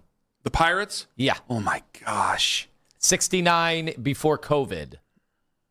Say it. Ice? Yeah, there you go. But here is the one that, in all honesty, if you want a breakdown, how did the Guardians survive the first, how many games is it? 7. Well, they've got 7 on the road. Seattle. Here. They got Seattle. They got the Dodgers. Right, they got the Cubs. Okay. Are you throwing the Cubs in there? The Cubs are good. Yeah, that's what I'm saying. That's why I said that. Who do they have at home after that? Kansas City? Is that 3 90-win teams to start out the year? A lot of wins. Doggies. You know, you're going to be glad they're playing 162 instead of shaving 40 off. Because if they lose at the beginning of this season, you're going to be happy. You can come from 15.5 back. The Browns have never come from 15.5 back. Let me ask you. That's true. Is there any record? No, they definitely did not during the 1-31. Is there any record that they could come back with where you'd be like, yep, this isn't going to be their year? No. Any more? No. After last year, no. That's kind of where I'm at too. Guys, you guys think we don't like them because there's not much to say at most times. They're the best. They're such a fun. I know I'm wearing a Browns sweatshirt right now.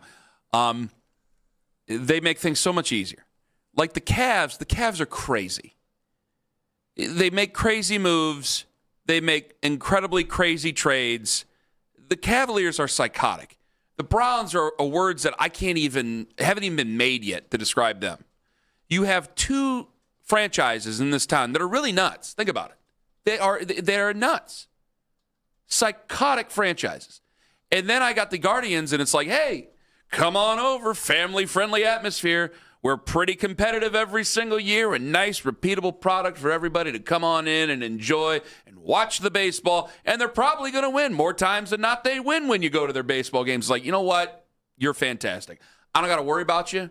I don't got to worry. The only thing I got to worry about is the news about yesterday when David Blitzer is set to take over, it seemed, from Front Office Sports, that it looks like he could be taking over in 2027, which is, I say this all the time, I know a lot of people start to celebrate that, but we remember when we say about owners, the devil you know, not the one you don't, and you always got to be careful what you wish for. Yeah, like at least Paul's from here. Paul's from here. At least you know that.